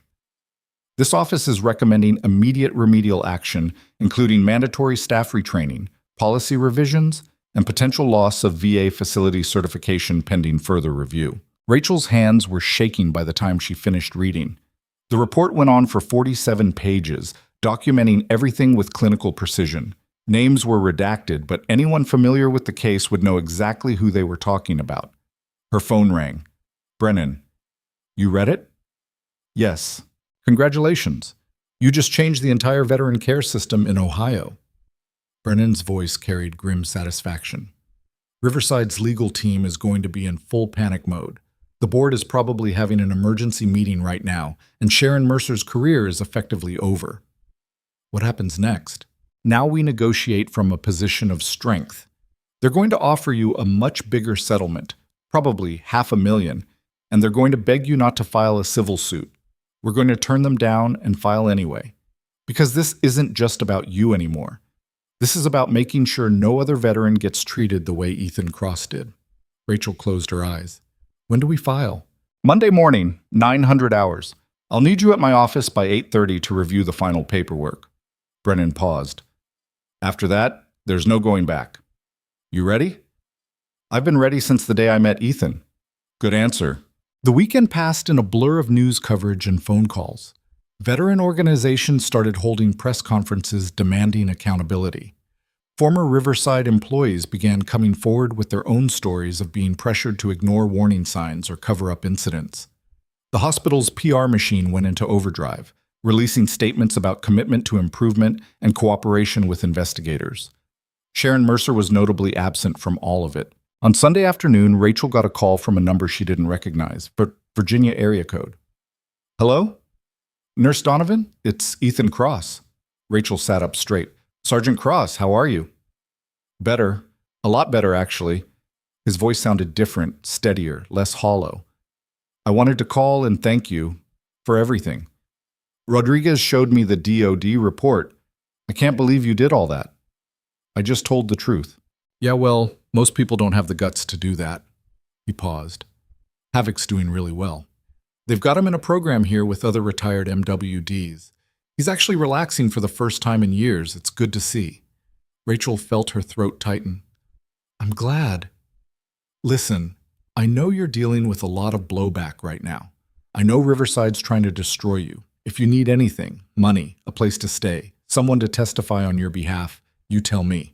I owe you. You don't owe me anything. The hell I don't. Ethan's voice went hard. You stood up for me when nobody else would. You risked your entire career to do the right thing. That kind of loyalty matters. So if you need backup, you've got it. Understood? Understood. After the call ended, Rachel sat in her hotel room feeling something she hadn't felt in weeks. Hope. Monday morning arrived cold and gray. Rachel met Brennan at the law office at 08:15 hours. They reviewed the civil complaint one final time, 63 pages detailing every violation, every piece of evidence, every witness statement. It was brutal and thorough and completely airtight. At 0900 hours exactly, they filed with the federal courthouse. By 9:30, Rachel's phone was ringing off the hook. Reporters wanting comments, veteran organizations wanting to offer support, 3 different law firms wanting to discuss class action possibilities. And then, at 10:47 hours, a call from Riverside's legal counsel. Brennan answered on speaker. Ms. Brennan, this is Beverly Walsh from Riverside Veterans Hospital. I'd like to discuss a resolution to this matter before it escalates further. I'm listening. We're prepared to offer Ms. Donovan a settlement of $750,000, full benefits continuation for 2 years, and a neutral employment reference. In exchange, she agrees to drop the civil suit and signs a comprehensive NDA. Brennan looked at Rachel. Rachel shook her head. My client declines. Silence on the other end. Then, that's a very generous offer, Ms. Brennan. I strongly encourage you to advise your client to reconsider. My client is aware of the offer and has rejected it.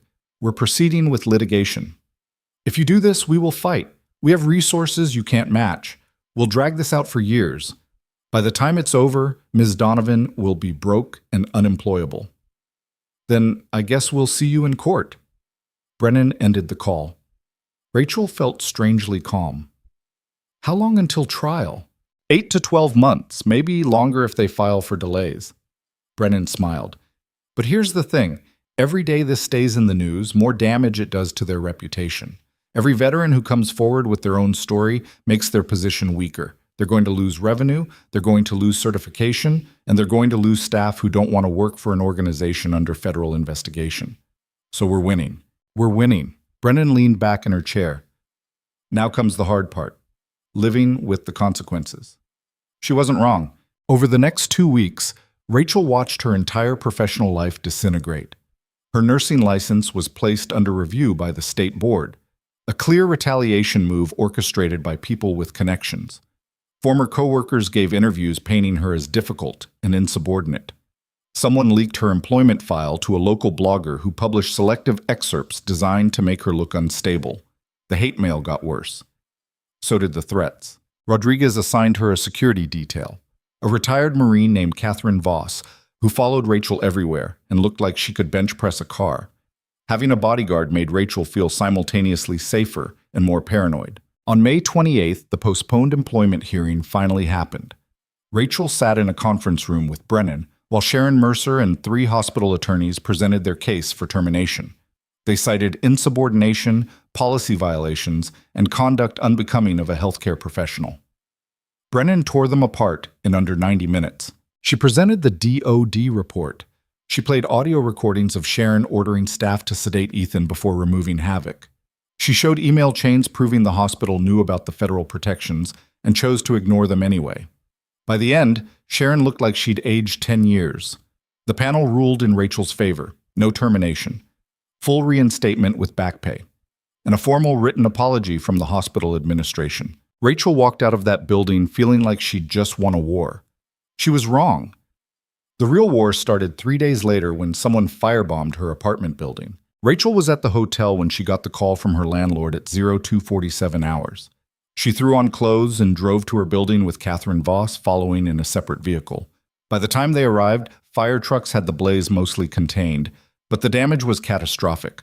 Her third-floor apartment was completely destroyed. So were 4 others. Nobody was killed, but 2 people were hospitalized for smoke inhalation. A detective named Morgan Price met her at the police barricade. "Ms. Donovan, I need to ask you some questions." They stood on the sidewalk while firefighters continued working behind the tape. Rachel answered every question mechanically: where she'd been, who might want to hurt her, whether she'd received specific threats recently.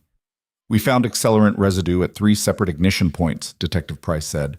"This wasn't accidental. Someone wanted your building to burn." Rachel watched smoke pour from what used to be her living room window. Everything she owned was gone. Photos, documents, the few personal items she'd kept from her deployments overseas, all of it reduced to ash because she'd refused to stay silent. "Am I in danger?" "Yes." Price didn't sugarcoat it. "Whoever did this is escalating.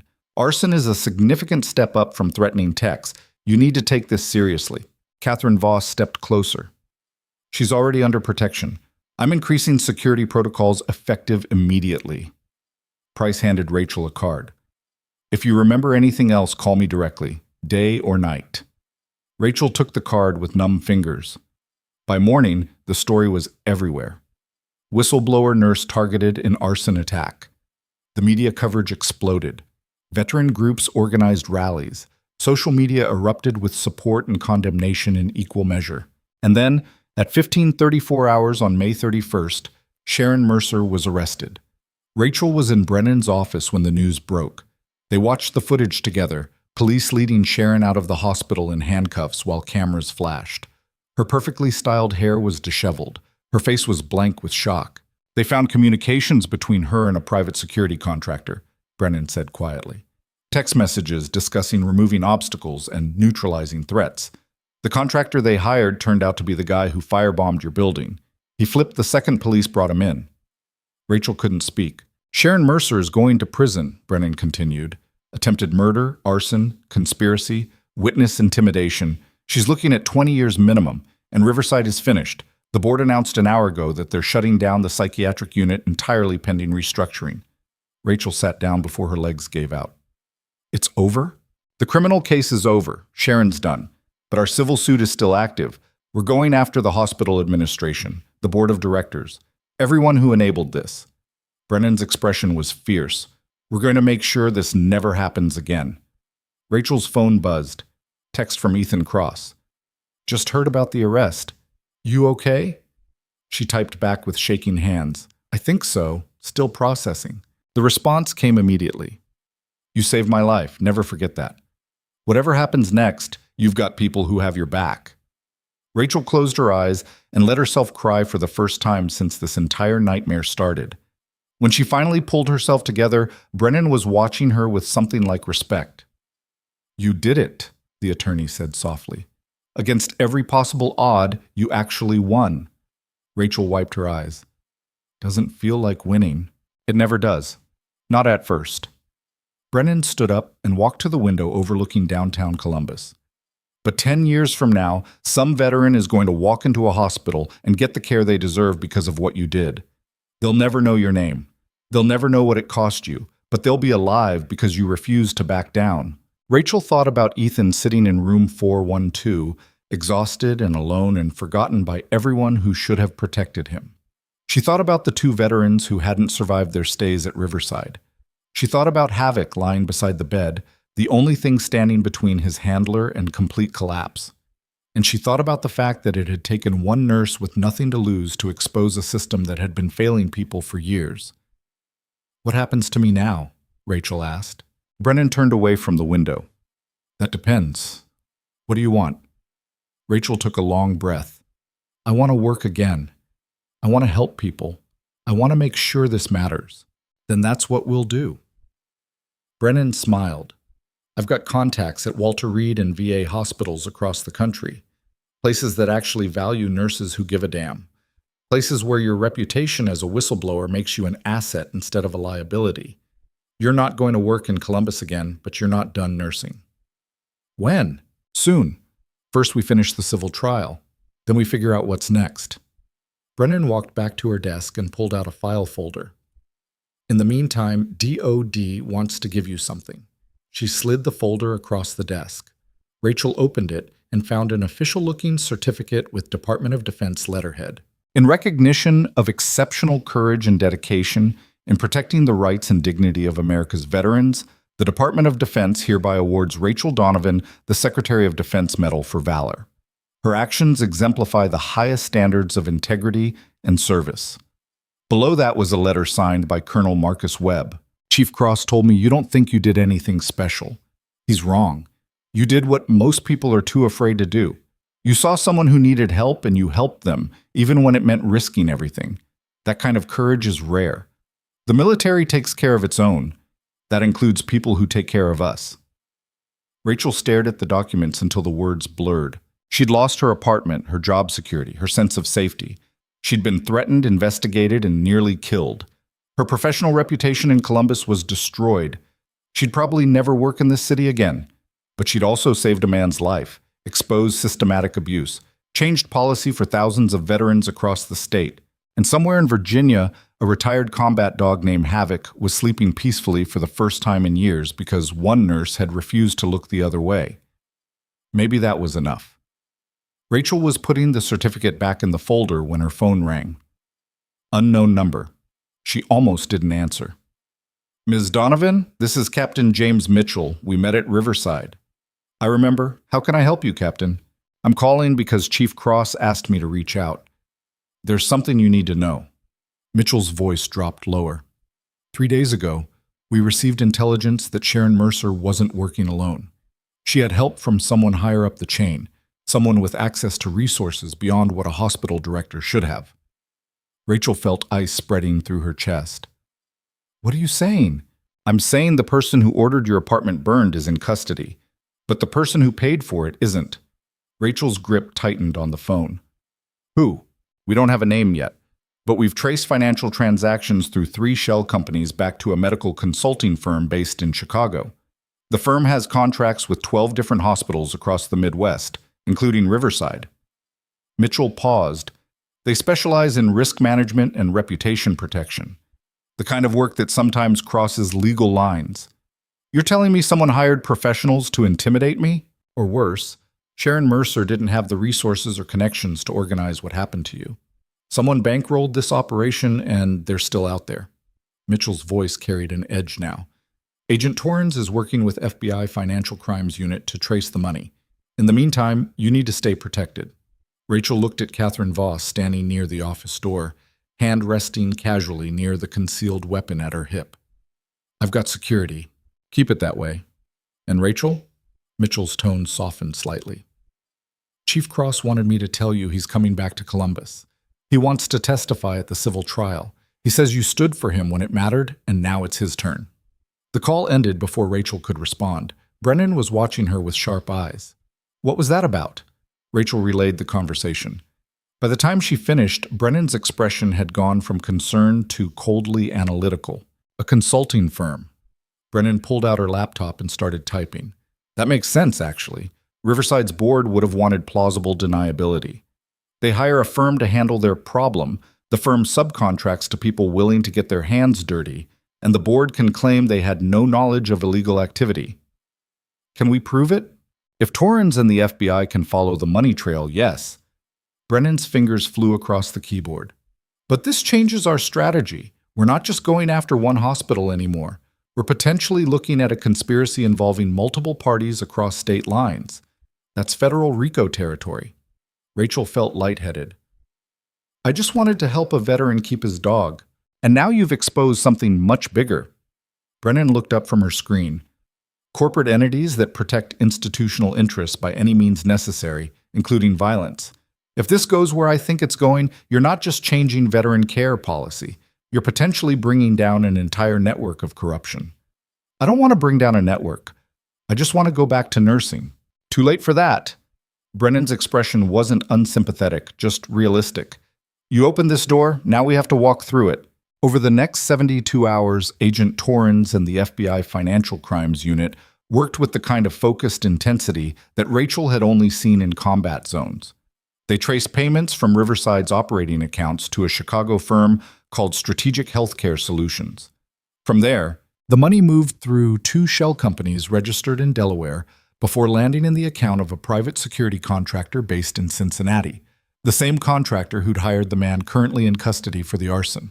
But the paper trail didn't stop at Strategic Healthcare Solutions. Torrens called Rachel at 0342 hours on June 4th. She'd been asleep for maybe 90 minutes. We found the connection. Strategic Healthcare Solutions is a subsidiary of Castellan Group, a private equity firm that owns controlling interests in 43 hospitals across 11 states. Torrens sounded exhausted but grimly satisfied.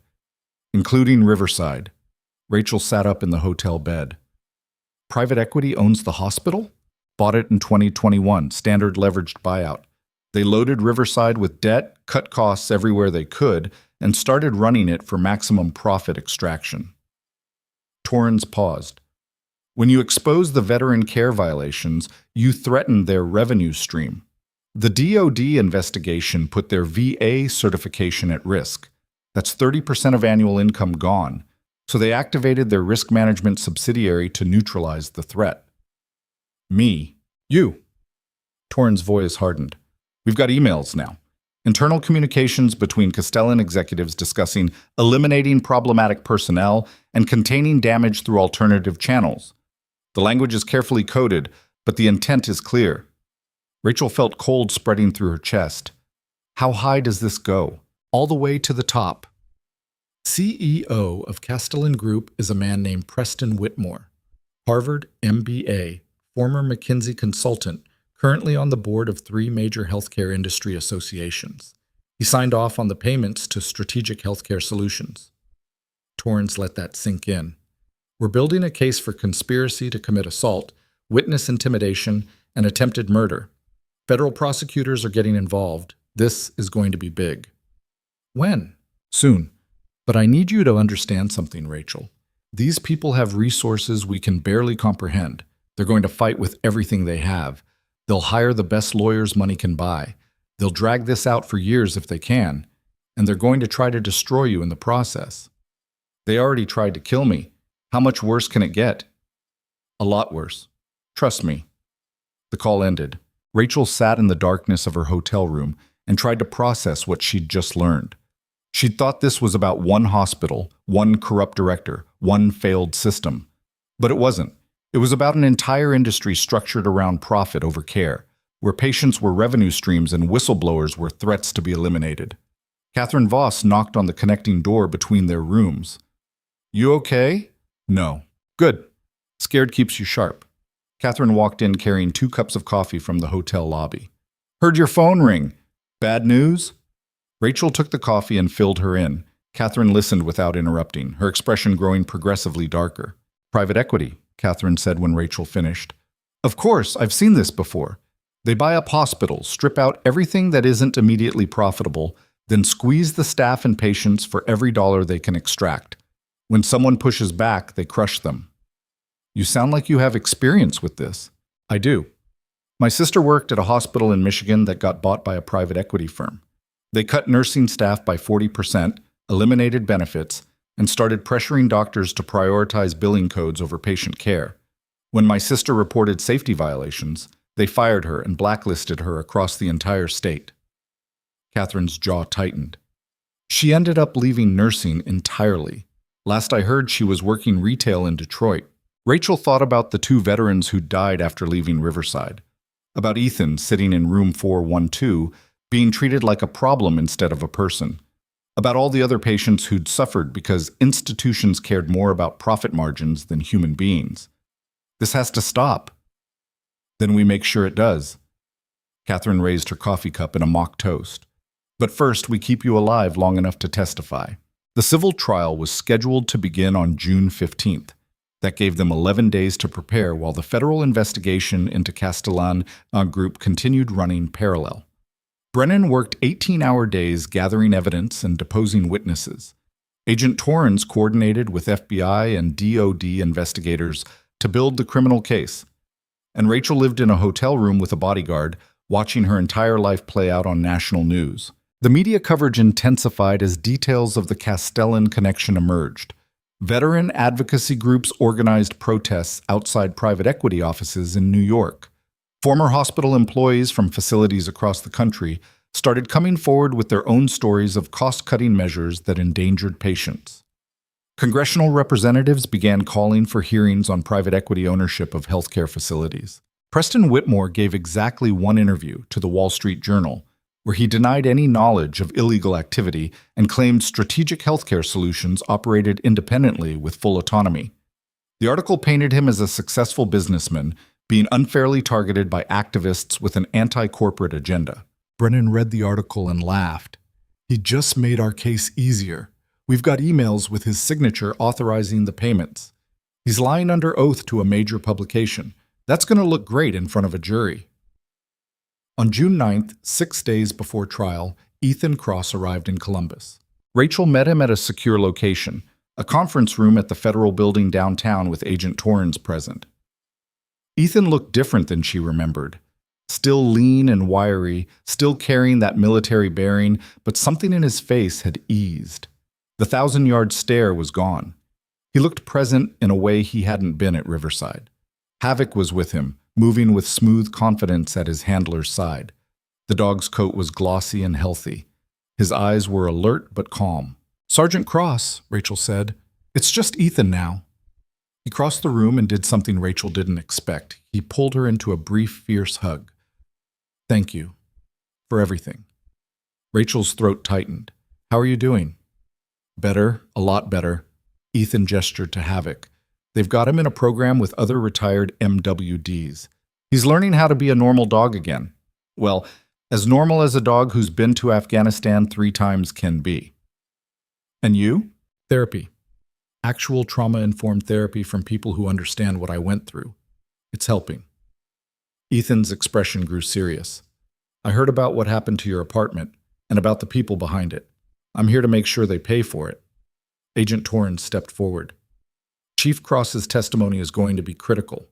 He's our primary example of how Riverside's policies directly harmed veterans. When he tells his story in court, it's going to be devastating." "They're going to try to discredit me," Ethan said quietly, "paint me as unstable, claim my PTSD makes me an unreliable witness." "Let them try." Brennan had arrived while they were talking. She set her briefcase down and looked at Ethan with open assessment. "How are you with public speaking?" "I've briefed generals and foreign military commanders. I can handle a courtroom." "Good. Because we're going to put you on the stand, and you're going to tell the jury exactly what Riverside did to you. No sugarcoating, no military stoicism, just raw truth." Ethan nodded once. "When?" "Day 2 of trial, if everything goes according to plan." Brennan pulled out a file folder. "In the meantime, we prep. I need to know every detail of your time at Riverside.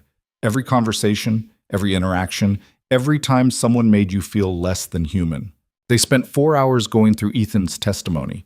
By the end, even Torrens looked shaken. "They really did treat you like an animal," the agent said quietly. "Yeah, they did." Ethan's voice was flat. "Right up until Rachel reminded them I was a person." Rachel felt something shift in the room, a collective determination that transcended individual motivations. They weren't just fighting for justice anymore. They were fighting to prove that human dignity mattered more than institutional convenience or corporate profit. The night before trial, Rachel couldn't sleep. She lay in the hotel bed staring at the ceiling while Catherine Voss moved around the connecting room doing security checks. Around 0200 hours, her phone buzzed with a text from an unknown number. "Drop the lawsuit. Last warning. You have 12 hours." Rachel screenshot it and sent it to Torrens without comment. His response came back immediately. "Location traced to burner phone purchased in Cincinnati 3 days ago. Can't track beyond that. Stay alert."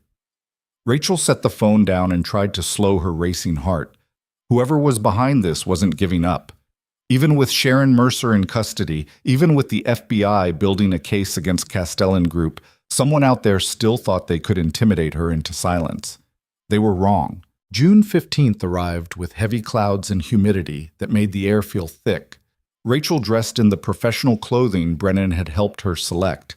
Conservative suit, minimal jewelry, nothing that would distract from her testimony.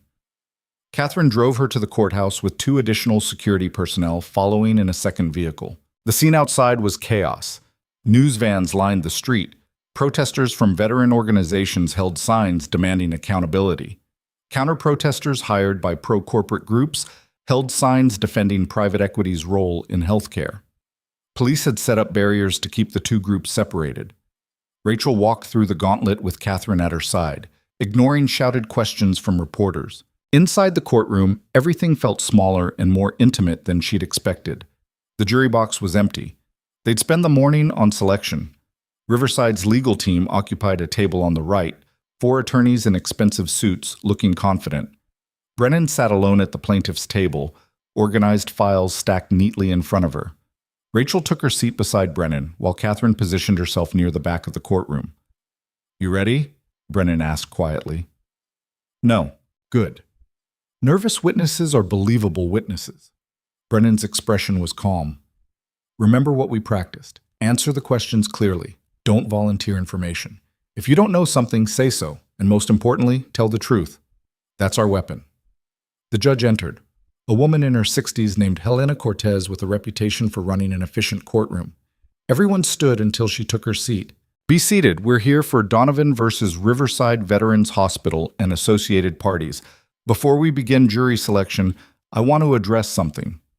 Judge Cortez looked directly at the defense table. "I've received multiple motions to dismiss this case on various grounds. All denied. I've also been made aware of ongoing federal investigations into witness intimidation and conspiracy. Let me be absolutely clear. Any further attempts to interfere with witnesses or officers of this court will result in immediate sanctions and referral for criminal prosecution. Am I understood?" The lead defense attorney stood. "Yes, Your Honor." "Good. Let's proceed." Jury selection took 6 hours. By 1600 hours, they had 12 jurors and 2 alternates, a mix of ages, backgrounds, and occupations. Brennan had struck anyone with obvious connections to healthcare administration or corporate interests. The defense had struck anyone with military service in their immediate family. What remained was a jury that looked genuinely neutral. Judge Cortez adjourned until the following morning. Opening statements begin at 0900 hours. Both parties will be prepared. Rachel walked out of the courthouse feeling like she'd just run a marathon. Catherine bundled her into the vehicle and they drove back to the hotel through evening traffic. "How'd it go?" Catherine asked. "The jury looks normal. I don't know if that's good or bad. Normal's fine. Normal people understand injustice when you explain it clearly." Catherine glanced in the rearview mirror, checking for tails out of habit. "Get some rest tonight. Tomorrow's when the real work starts." Rachel tried. She ate a hotel restaurant meal that tasted like cardboard, showered, and climbed into bed at 2100 hours. Sleep came in fits and starts, interrupted by anxiety and nightmares about walking into the courtroom to find it empty. At 0630 hours, she gave up and started getting ready. Catherine drove her to the courthouse at 0815 hours. The protest crowd had doubled in size overnight. Rachel recognized some faces from veteran organizations she'd spoken with. Others were strangers holding signs that ranged from supportive to hostile. Inside the courtroom, Brennan was already at the plaintiff's table reviewing notes. She looked up when Rachel sat down. "You look terrible." "Didn't sleep much." "Neither did I." Brennan slid a bottle of water across the table. "Drink this. Stay hydrated. And remember, we're telling a simple story. Veteran needed help. Hospital failed him. Nurse did the right thing. Hospital retaliated. Everything else is just details supporting that narrative." The defense team arrived at 0845 hours.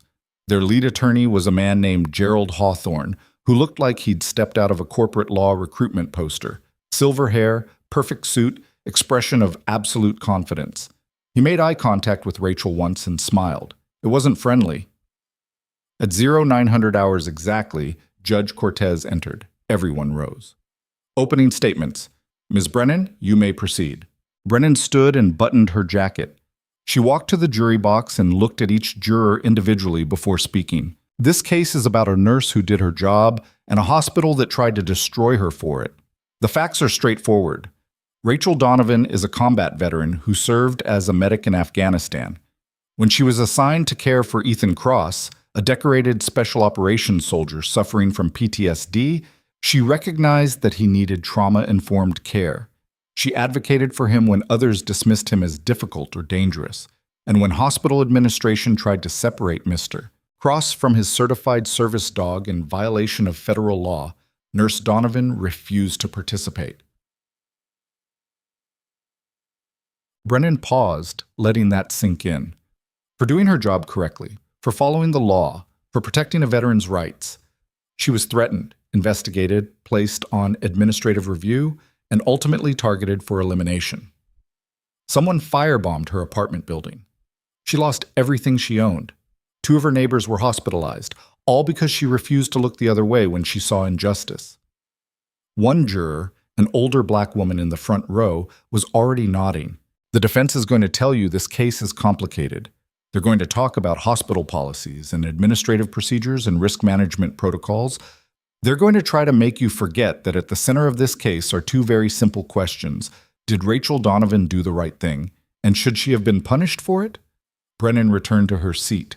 Gerald Hawthorne stood and approached the jury with the easy confidence of someone who'd won 100 cases just like this. Ladies and gentlemen, this case is about a nurse who violated multiple hospital policies, ignored chain of command, and made unilateral decisions that put patients and staff at risk. The plaintiff would have you believe she's a hero. The evidence will show she's someone who thought the rules didn't apply to her. Rachel felt anger stirring in her chest but kept her expression neutral. Riverside Veterans Hospital employs over 300 dedicated healthcare professionals who work every day to serve our veterans. When one employee decides she knows better than everyone else, when she refuses direct orders from her supervisors, when she contacts outside parties about confidential patient information without authorization, that's not heroism. That's insubordination. Hawthorne gestured broadly. Yes, Mr. Cross is a veteran. Yes, he deserved compassionate care. But hospital administration has to balance the needs of one patient against the safety of all patients and staff. When a dog exhibits aggressive behavior, and the evidence will show this animal attacked multiple staff members, administration has an obligation to address that risk. Ms. Donovan disagreed with how they chose to address it. That's her right. What she doesn't have the right to do is ignore proper channels and act as though hospital policy doesn't apply to her. He returned to his seat looking satisfied. Judge Cortez looked at Brennan. Call your first witness. The plaintiff calls Rachel Donovan to the stand. Rachel stood on legs that felt unsteady and walked to the witness box. The bailiff swore her in. She sat down and looked out at the courtroom, the jury watching with cautious interest, Brennan at the table organizing notes, Hawthorne leaning back in his chair like this was already won. In the back row, Catherine Voss gave her a small nod. Brennan approached. Please state your name and occupation for the record. Rachel Donovan, I'm a registered nurse. Can you tell the jury about your background? Rachel took a breath. I enlisted in the Army at 21. I completed combat medic training and was deployed to Afghanistan 3 times between 2018 and 2022. I worked with evacuation teams, treating casualties in field hospitals. After my service, I attended nursing school on the GI Bill and received my RN license in 2024. And when did you begin working at Riverside Veterans Hospital? April 27th, 2025. What were your initial impressions of the facility? Rachel chose her words carefully. The staff seemed overworked and understaffed. The psychiatric unit particularly had high turnover. I was assigned there on my 2nd week, despite having no specialized psychiatric training. Why do you think you were assigned to psychiatric care without proper training? Hawthorne stood. Objection calls for speculation. Sustained. Brennan nodded. Let me rephrase. What did your supervisor tell you when she assigned you to the 4th floor psychiatric unit? She said I needed toughening up. That 4th floor would either make me or break me. One of the jurors, a middle-aged man in a factory uniform, frowned at that. And when you arrived on the 4th floor, you were assigned to care for Ethan Cross. Can you describe your first impression of Mr. Cross? Rachel thought back to that moment in the hallway, looking through the reinforced window at a man who'd arranged his room like a combat position. He was exhausted, hypervigilant, defensive, but not dangerous. He was acting exactly how someone with military training and untreated PTSD would act in an environment they perceived as threatening. And the dog? Havoc was doing his job, protecting his handler. Military working dogs are trained to assess threats and respond appropriately. Everyone approaching Mr. Cross was approaching incorrectly, so Havoc was responding defensively. What do you mean by approaching incorrectly? They'd rush in with multiple people, making noise, crowding him. That triggers a combat response. I approached the way you'd approach any operator in a heightened state. Slowly, announced my presence, asked permission to enter his space. And how did Mr. Cross respond? He spoke to me for the first time in 9 days. He told me about Havoc, about his service, about why the dog was so important to him. Rachel's voice steadied. He wasn't a difficult patient. He was a traumatized veteran being treated by people who didn't understand trauma. Brennan walked Rachel through the rest of it. Sharon's decision to remove Havoc, Rachel's refusal to sedate Ethan, the arrival of Colonel Webb, and the DoD investigators. With each answer, the narrative became clearer. By the time Brennan finished, 2 hours had passed and the jury looked engaged. No further questions, Your Honor. Judge Cortez looked at the defense table. Mr. Hawthorne? The attorney stood and approached with that same confident smile. Ms. Donovan, how many years of psychiatric nursing experience did you have when you were assigned to Mr. Cross? None. So you had no specialized training in managing patients with PTSD or violent behavioral episodes? No formal training, but I had 3 years of field experience treating combat casualties with severe psychological trauma. Field experience isn't the same as clinical psychiatric training, is it? No, but sometimes field experience gives you perspective that clinical training doesn't. Hawthorne's smile tightened. When Director Mercer ordered you to sedate Mr. Cross before the dog removal, you refused, correct? Yes. You directly violated a supervisor's order? I refused to participate in a procedure I believed was medically inappropriate and legally questionable. But you're not a lawyer, are you? No? And you're not a hospital administrator? No? So you decided, based on your own judgment, that you knew better than everyone else involved. The director with 8 years of experience, the security team, the animal control professionals. Rachel felt the trap closing but kept her voice steady. I decided that separating a veteran from his certified service animal without proper authorization was wrong. The DoD investigation proved I was correct. Hawthorne pounced. The DoD investigation that only happened because you contacted military personnel about a patient's case without authorization, correct? I contacted the appropriate authorities when I witnessed potential violations of federal law. You violated patient confidentiality. I protected patient rights. They went back and forth for another hour, Hawthorne trying to paint her as insubordinate and arrogant, Rachel deflecting and reframing. By the time Judge Cortez called a break for lunch, Rachel felt wrung out. Brennan pulled her aside in the hallway.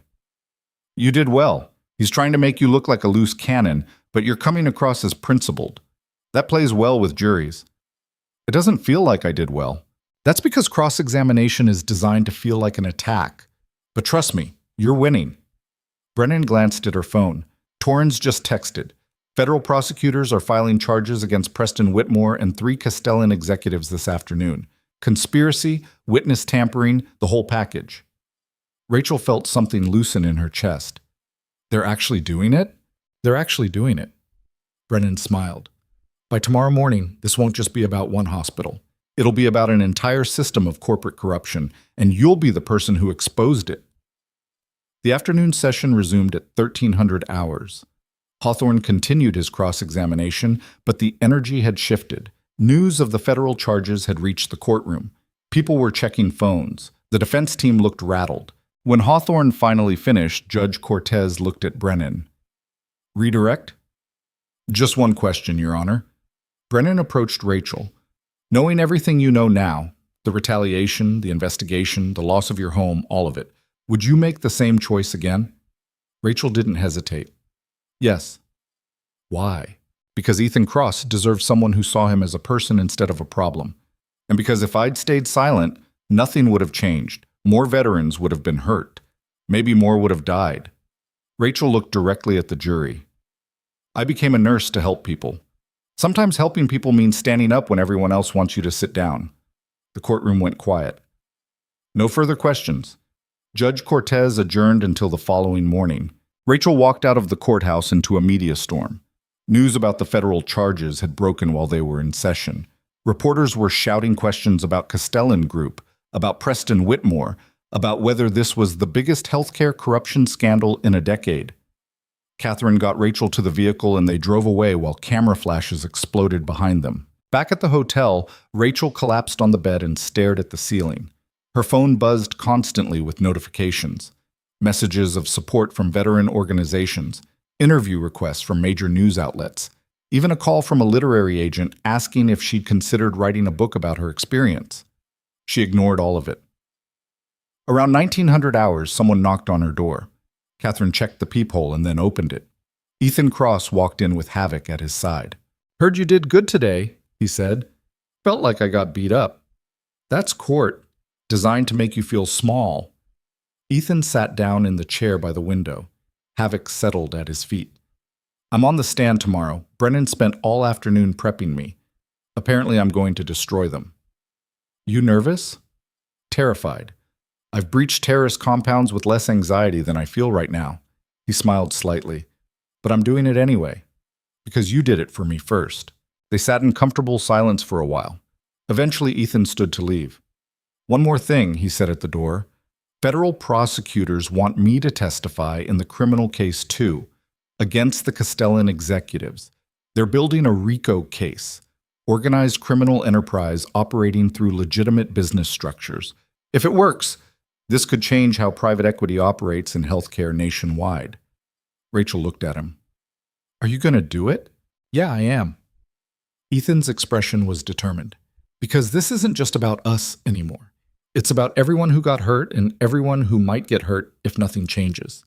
Sometimes you have to fight even when you're scared. You taught me that." He left with Havoc padding silently beside him. Rachel lay in bed that night thinking about how strange it was that a random assignment to room 412 had led to this moment. Federal prosecutors building RICO cases, corporate executives facing prison time, an entire industry being forced to confront its failures. She just wanted to help one veteran keep his dog. Instead, she'd started a war. At 0347 hours, her phone rang. Agent Torrens. "We just arrested Preston Whitmore at his home in Chicago. He tried to flee. Had a private jet on standby at Midway Airport." Torrens sounded exhausted but satisfied. "He's being arraigned tomorrow morning on 12 federal charges. The judge denied bail. He's not going anywhere."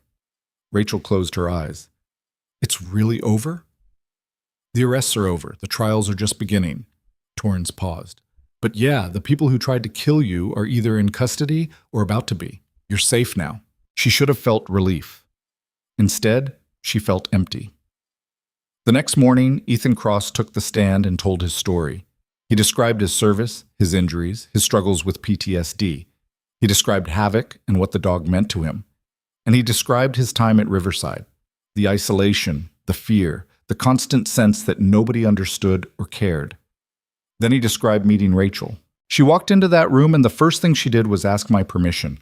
Nobody had done that since I'd been admitted. She treated me like I was still a person instead of just another problem to manage."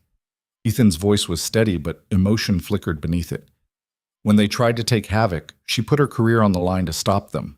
I don't think I'd be alive today if she hadn't. You could have heard a pin drop." Hawthorne tried to discredit him during cross-examination, questioned his mental state, suggested his PTSD made his perceptions unreliable, but it backfired spectacularly. The jury saw a decorated veteran being attacked for his service-related disability, and they didn't like it. Brennan called 6 more witnesses over the next 3 days.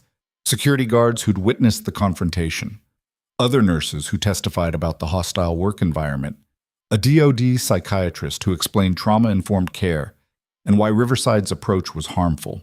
The defense called their own witnesses, hospital administrators who defended their policies, a veterinary behaviorist who testified that aggressive dogs posed legitimate safety risks.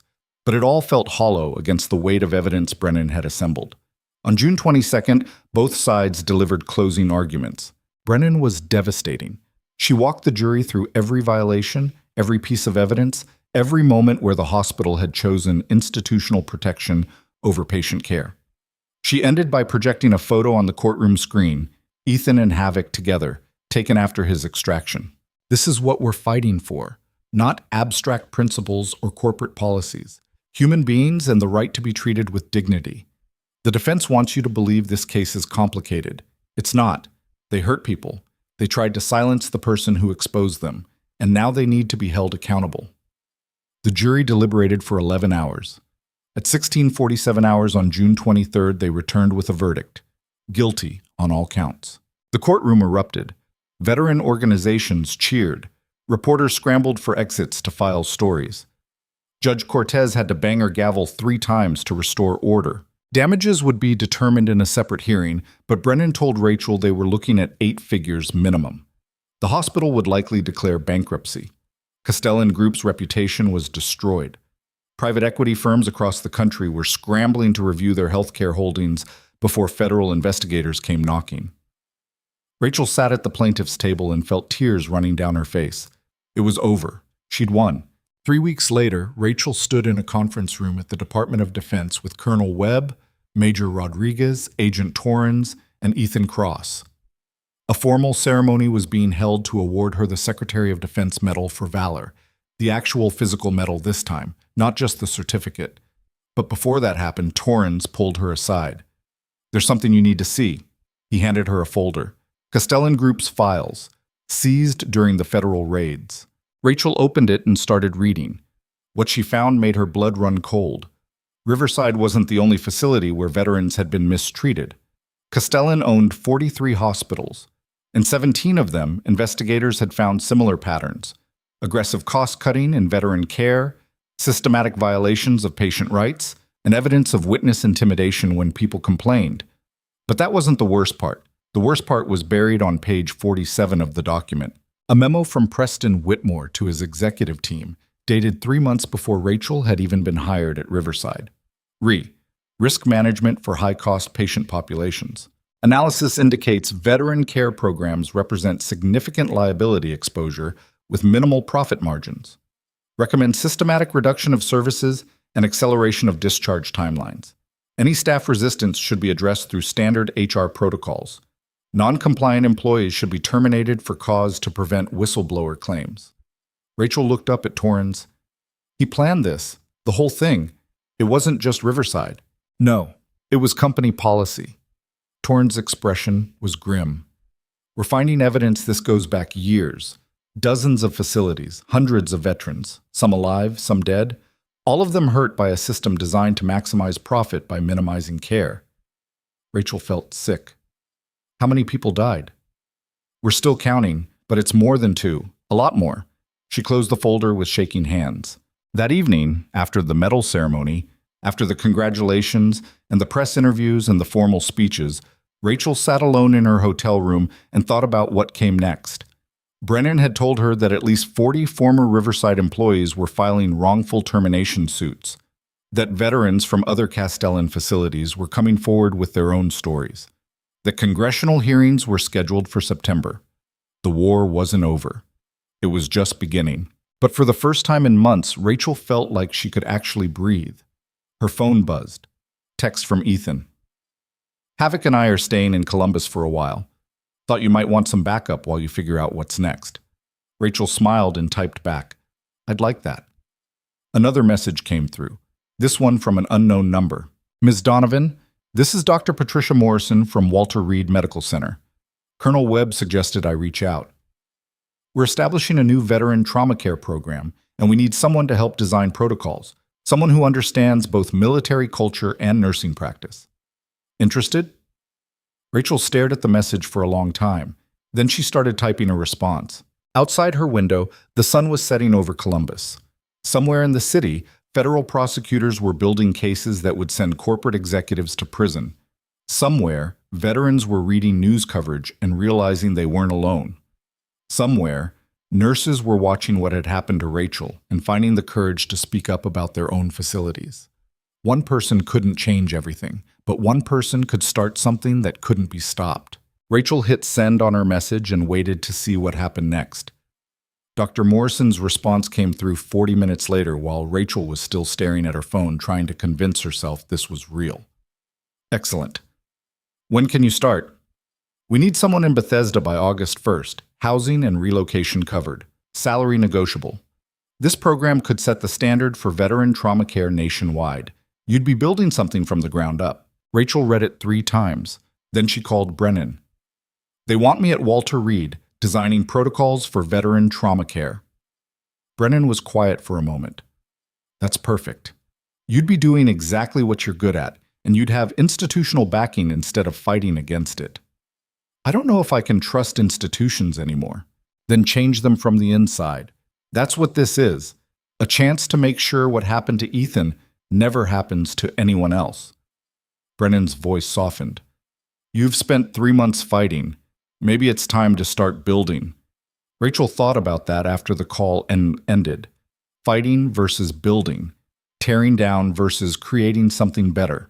She'd become good at the first part by necessity, but the second part terrified her in ways combat never had. At 800 hours the next morning, she met with Colonel Webb at a cafe near the federal building.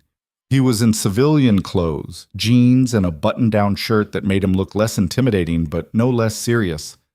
You're thinking about Walter Reed, he said without preamble. How did you know? Because Dr. Morrison texted me after you replied. She wanted to make sure you were the real deal. Webb smiled slightly. I told her if she didn't hire you, she was making a massive mistake. Rachel wrapped her hands around her coffee cup. I'm not qualified to design national protocols. I'm just a nurse who refused to follow bad orders. You're a combat medic who understands trauma, a whistleblower who exposed systematic corruption, and someone who fought a multi-billion-dollar corporation and won. That makes you exactly qualified. Webb leaned forward. The military has a problem, Rachel. We train people to survive war, but we don't train them to survive peace. We send them home broken, and then we're surprised when civilian systems can't handle them. You understand both sides. That's rare. What if I mess it up? Then you'll fix it. That's what good leaders do. Webb pulled out a folder and slid it across the table. This is what we're dealing with. Veteran suicide rates, PTSD treatment failure rates, homelessness statistics. It's bad, and it's been bad for decades. But you just proved that one person standing up can force an entire system to change. Imagine what you could do with actual resources and institutional support. Rachel opened the folder and felt the weight of numbers that represented real people. 22 veteran suicides per day, thousands living on streets, tens of thousands struggling with untreated trauma. She closed the folder. I'll do it, but I want Ethan involved. He knows what veterans need better than any protocol manual ever will. Already arranged. Dr. Morrison wants him as a consultant. Lived experience matters. Webb stood and extended his hand. Welcome to the fight that actually matters, Nurse Donovan. She shook his hand and felt something shift inside her, the exhaustion of the past months transforming into something that felt almost like purpose. On July 12th, Rachel attended Sharon Mercer's sentencing hearing. She sat in the back of the courtroom with Catherine Voss beside her, watching the woman who'd tried to destroy her face a judge. Sharon looked smaller somehow. Her perfect hair was pulled back simply.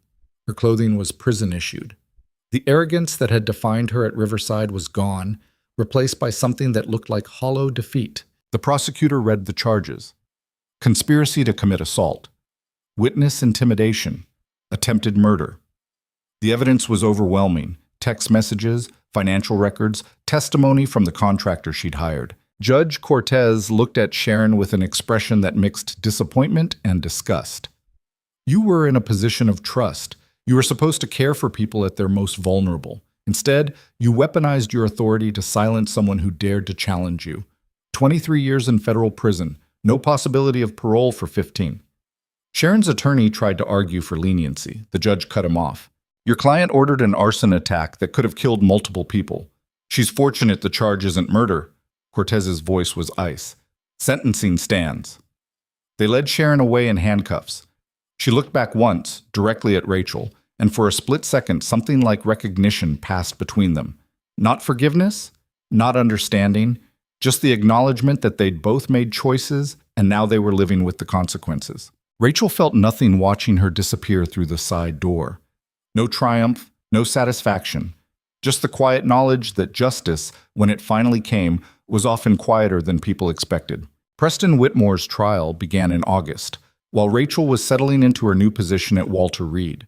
She watched coverage from her office in Bethesda, where she was spending 14-hour days building a trauma care program from scratch, with input from Ethan, Dr. Morrison, and a team of psychiatrists who actually understood military culture. Whitmore's defense team argued he was a businessman following industry-standard practices. The prosecution buried them with evidence: the memo about reducing veteran care, the payments to Strategic Healthcare Solutions, testimony from executives who'd flipped to save themselves. The jury convicted him on 17 counts, 45 years in federal prison. Castellan Group declared bankruptcy within a week. Hospitals across the country scrambled to distance themselves from private equity ownership. Rachel read the verdict on her phone between meetings and allowed herself one moment of satisfaction before getting back to work. In September, she testified before Congress.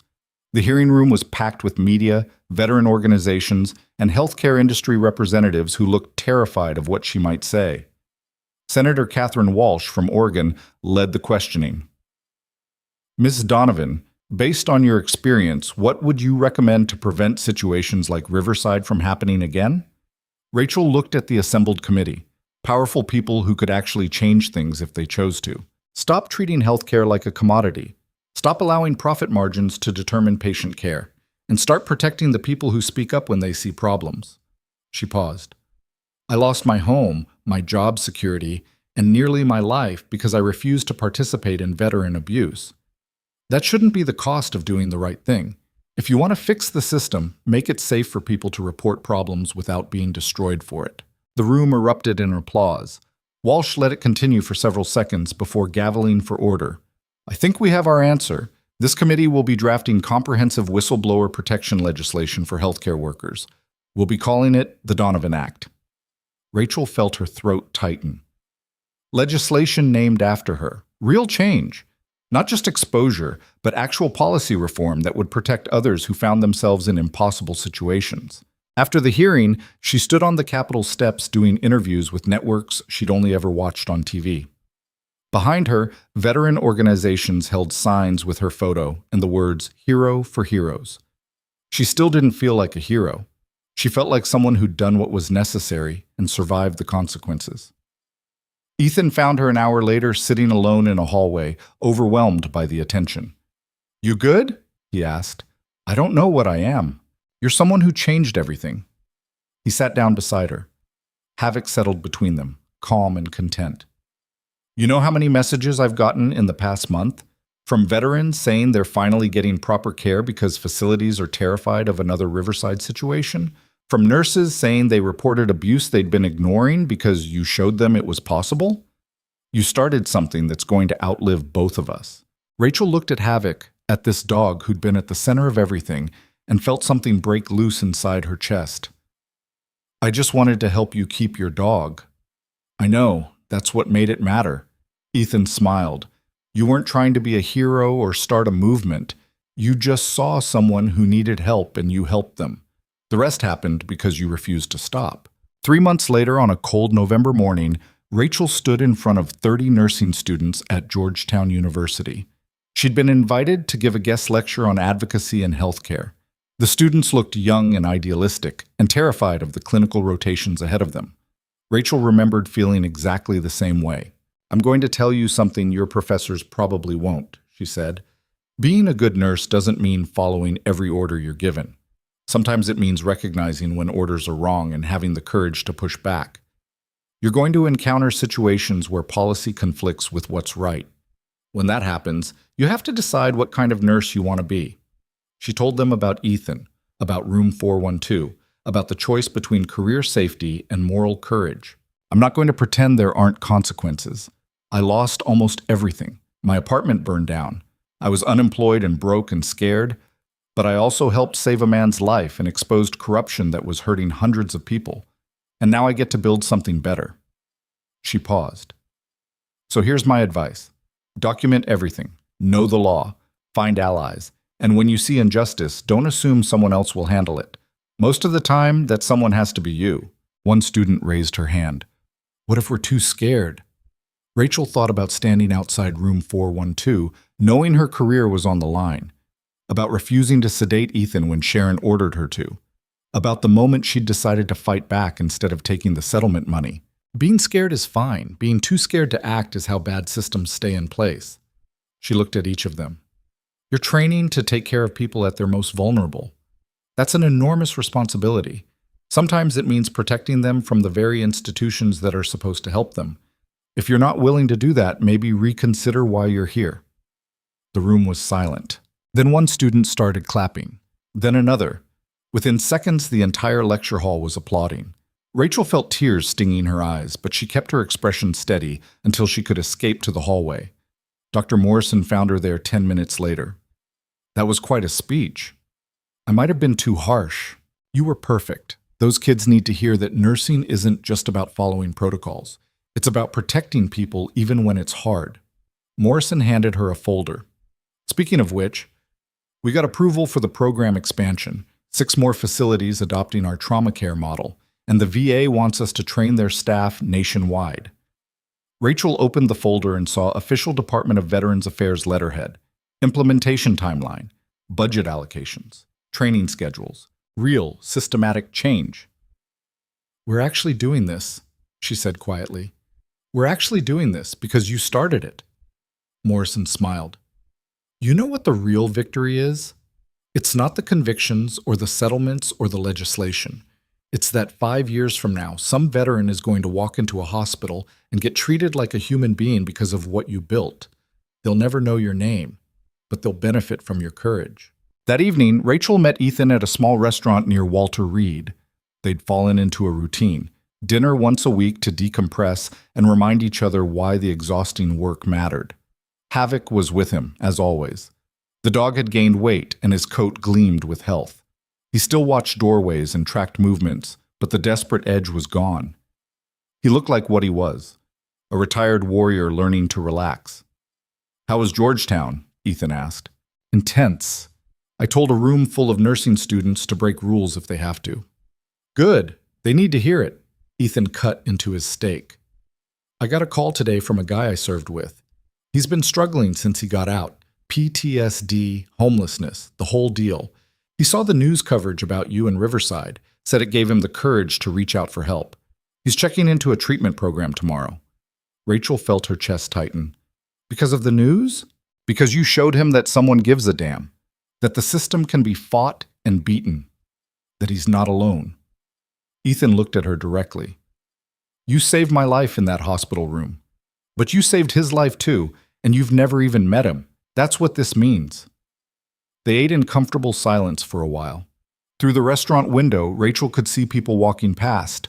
Normal lives, normal problems, normal evening routines. A world away from the chaos of the past 7 months. You ever regret it? Ethan asked quietly. Everything you gave up? Rachel thought about her apartment, about her old life in Columbus, about the version of herself who'd walked into Riverside on that first day thinking she was just starting another nursing job. No. I regret it took so long for someone to do something. I regret the 2 veterans who died before I got there. I regret that it took burning everything down to force change. She met his eyes. But I don't regret standing up. Because if I hadn't, you wouldn't be here. And neither would Havoc. And the system would still be hurting people. Ethan raised his water glass. To refusing to stay silent. Rachel clinked her glass against his. To doing what's right even when it costs everything. They drank to that. 2 people who'd survived war in different ways and found purpose in protecting others who couldn't protect themselves. 6 weeks later, Rachel stood in front of a full auditorium at Walter Reed during the official launch of the Veteran Trauma Care Initiative. Military leadership filled the front rows. Press cameras lined the back wall. Veteran organizations had sent representatives to witness what they'd been fighting for decades to achieve. Dr. Morrison gave the opening remarks. Colonel Webb outlined the program's scope. Then Rachel took the podium to explain the protocols they'd developed. Trauma-informed approaches, peer support integration, service animal accommodation standards, mandatory staff training on military culture. Everything she'd wished existed when she first met Ethan. This program exists because one veteran was failed by a system that should have protected him, she said. But it also exists because that veteran had someone willing to fight for him. My hope is that we're building something where that fight isn't necessary anymore, where veterans are treated with the dignity and respect they earned through their service. Where speaking up about problems makes you valuable instead of vulnerable. The audience stood and applauded. Rachel saw Ethan in the third row with Havoc beside him. The dog's tail was wagging. After the ceremony, a young woman in Navy uniform approached Rachel nervously. "Ma'am, I just wanted to say thank you. I've been struggling since I got out 2 years ago. PTSD, nightmares, the whole thing. I was too scared to get help because I didn't want to seem weak. But after seeing what you did, standing up even when everyone was against you, I finally checked into treatment. I've been in the program for 6 weeks now, and it's changing my life." Rachel felt tears threatening. "I'm glad you got help. I wouldn't have without you. You showed us we matter, that our struggles aren't just problems to be managed, but injuries that deserve real care." The woman's voice cracked. "You saved my life without ever meeting me. I just wanted you to know that." She walked away before Rachel could respond. Ethan appeared at Rachel's side. "You okay?" "Yeah, I think I finally am." They stood there together while the auditorium slowly emptied. Two people who'd survived impossible situations and used that survival to build something that would outlast them both. Rachel thought about the journey from room 412 to this moment, about every choice that had led here, about the nurse who'd been considered too soft, too green, too naive for the psychiatric unit. That nurse had exposed systematic corruption, changed federal policy, inspired legislation, and built a program that would help thousands of veterans get the care they deserved. Not bad for someone everyone had underestimated. Her phone buzzed. Text from Brennan. "Final settlement check cleared. $8.3 million after legal fees. What are you going to do with it?" Rachel looked at the message for a long moment, then typed back. "Setting up a foundation for nurses who face retaliation for whistleblowing. Nobody should have to choose between doing the right thing and financial survival." Brennan's response was immediate. "I'll handle the paperwork. You're going to change the entire healthcare industry, aren't you?" Rachel smiled and put her phone away. Maybe she would, or maybe she'd just make it a little bit harder for good people to be punished for having courage. Either way, it was a start. She looked at Ethan. "Ready to go?" "Where to?" "Wherever people need help." They walked out of Walter Reed together into the winter sunlight. A nurse who'd refused to be silenced, a veteran who'd survived when others hadn't, and a dog who'd protected them both when everything fell apart. 3 people who'd learned that the real battle wasn't surviving trauma. It was making sure nobody had to fight that battle alone. And they'd won. Not perfectly. Not without scars. Not without cost. But they'd won. And that was enough.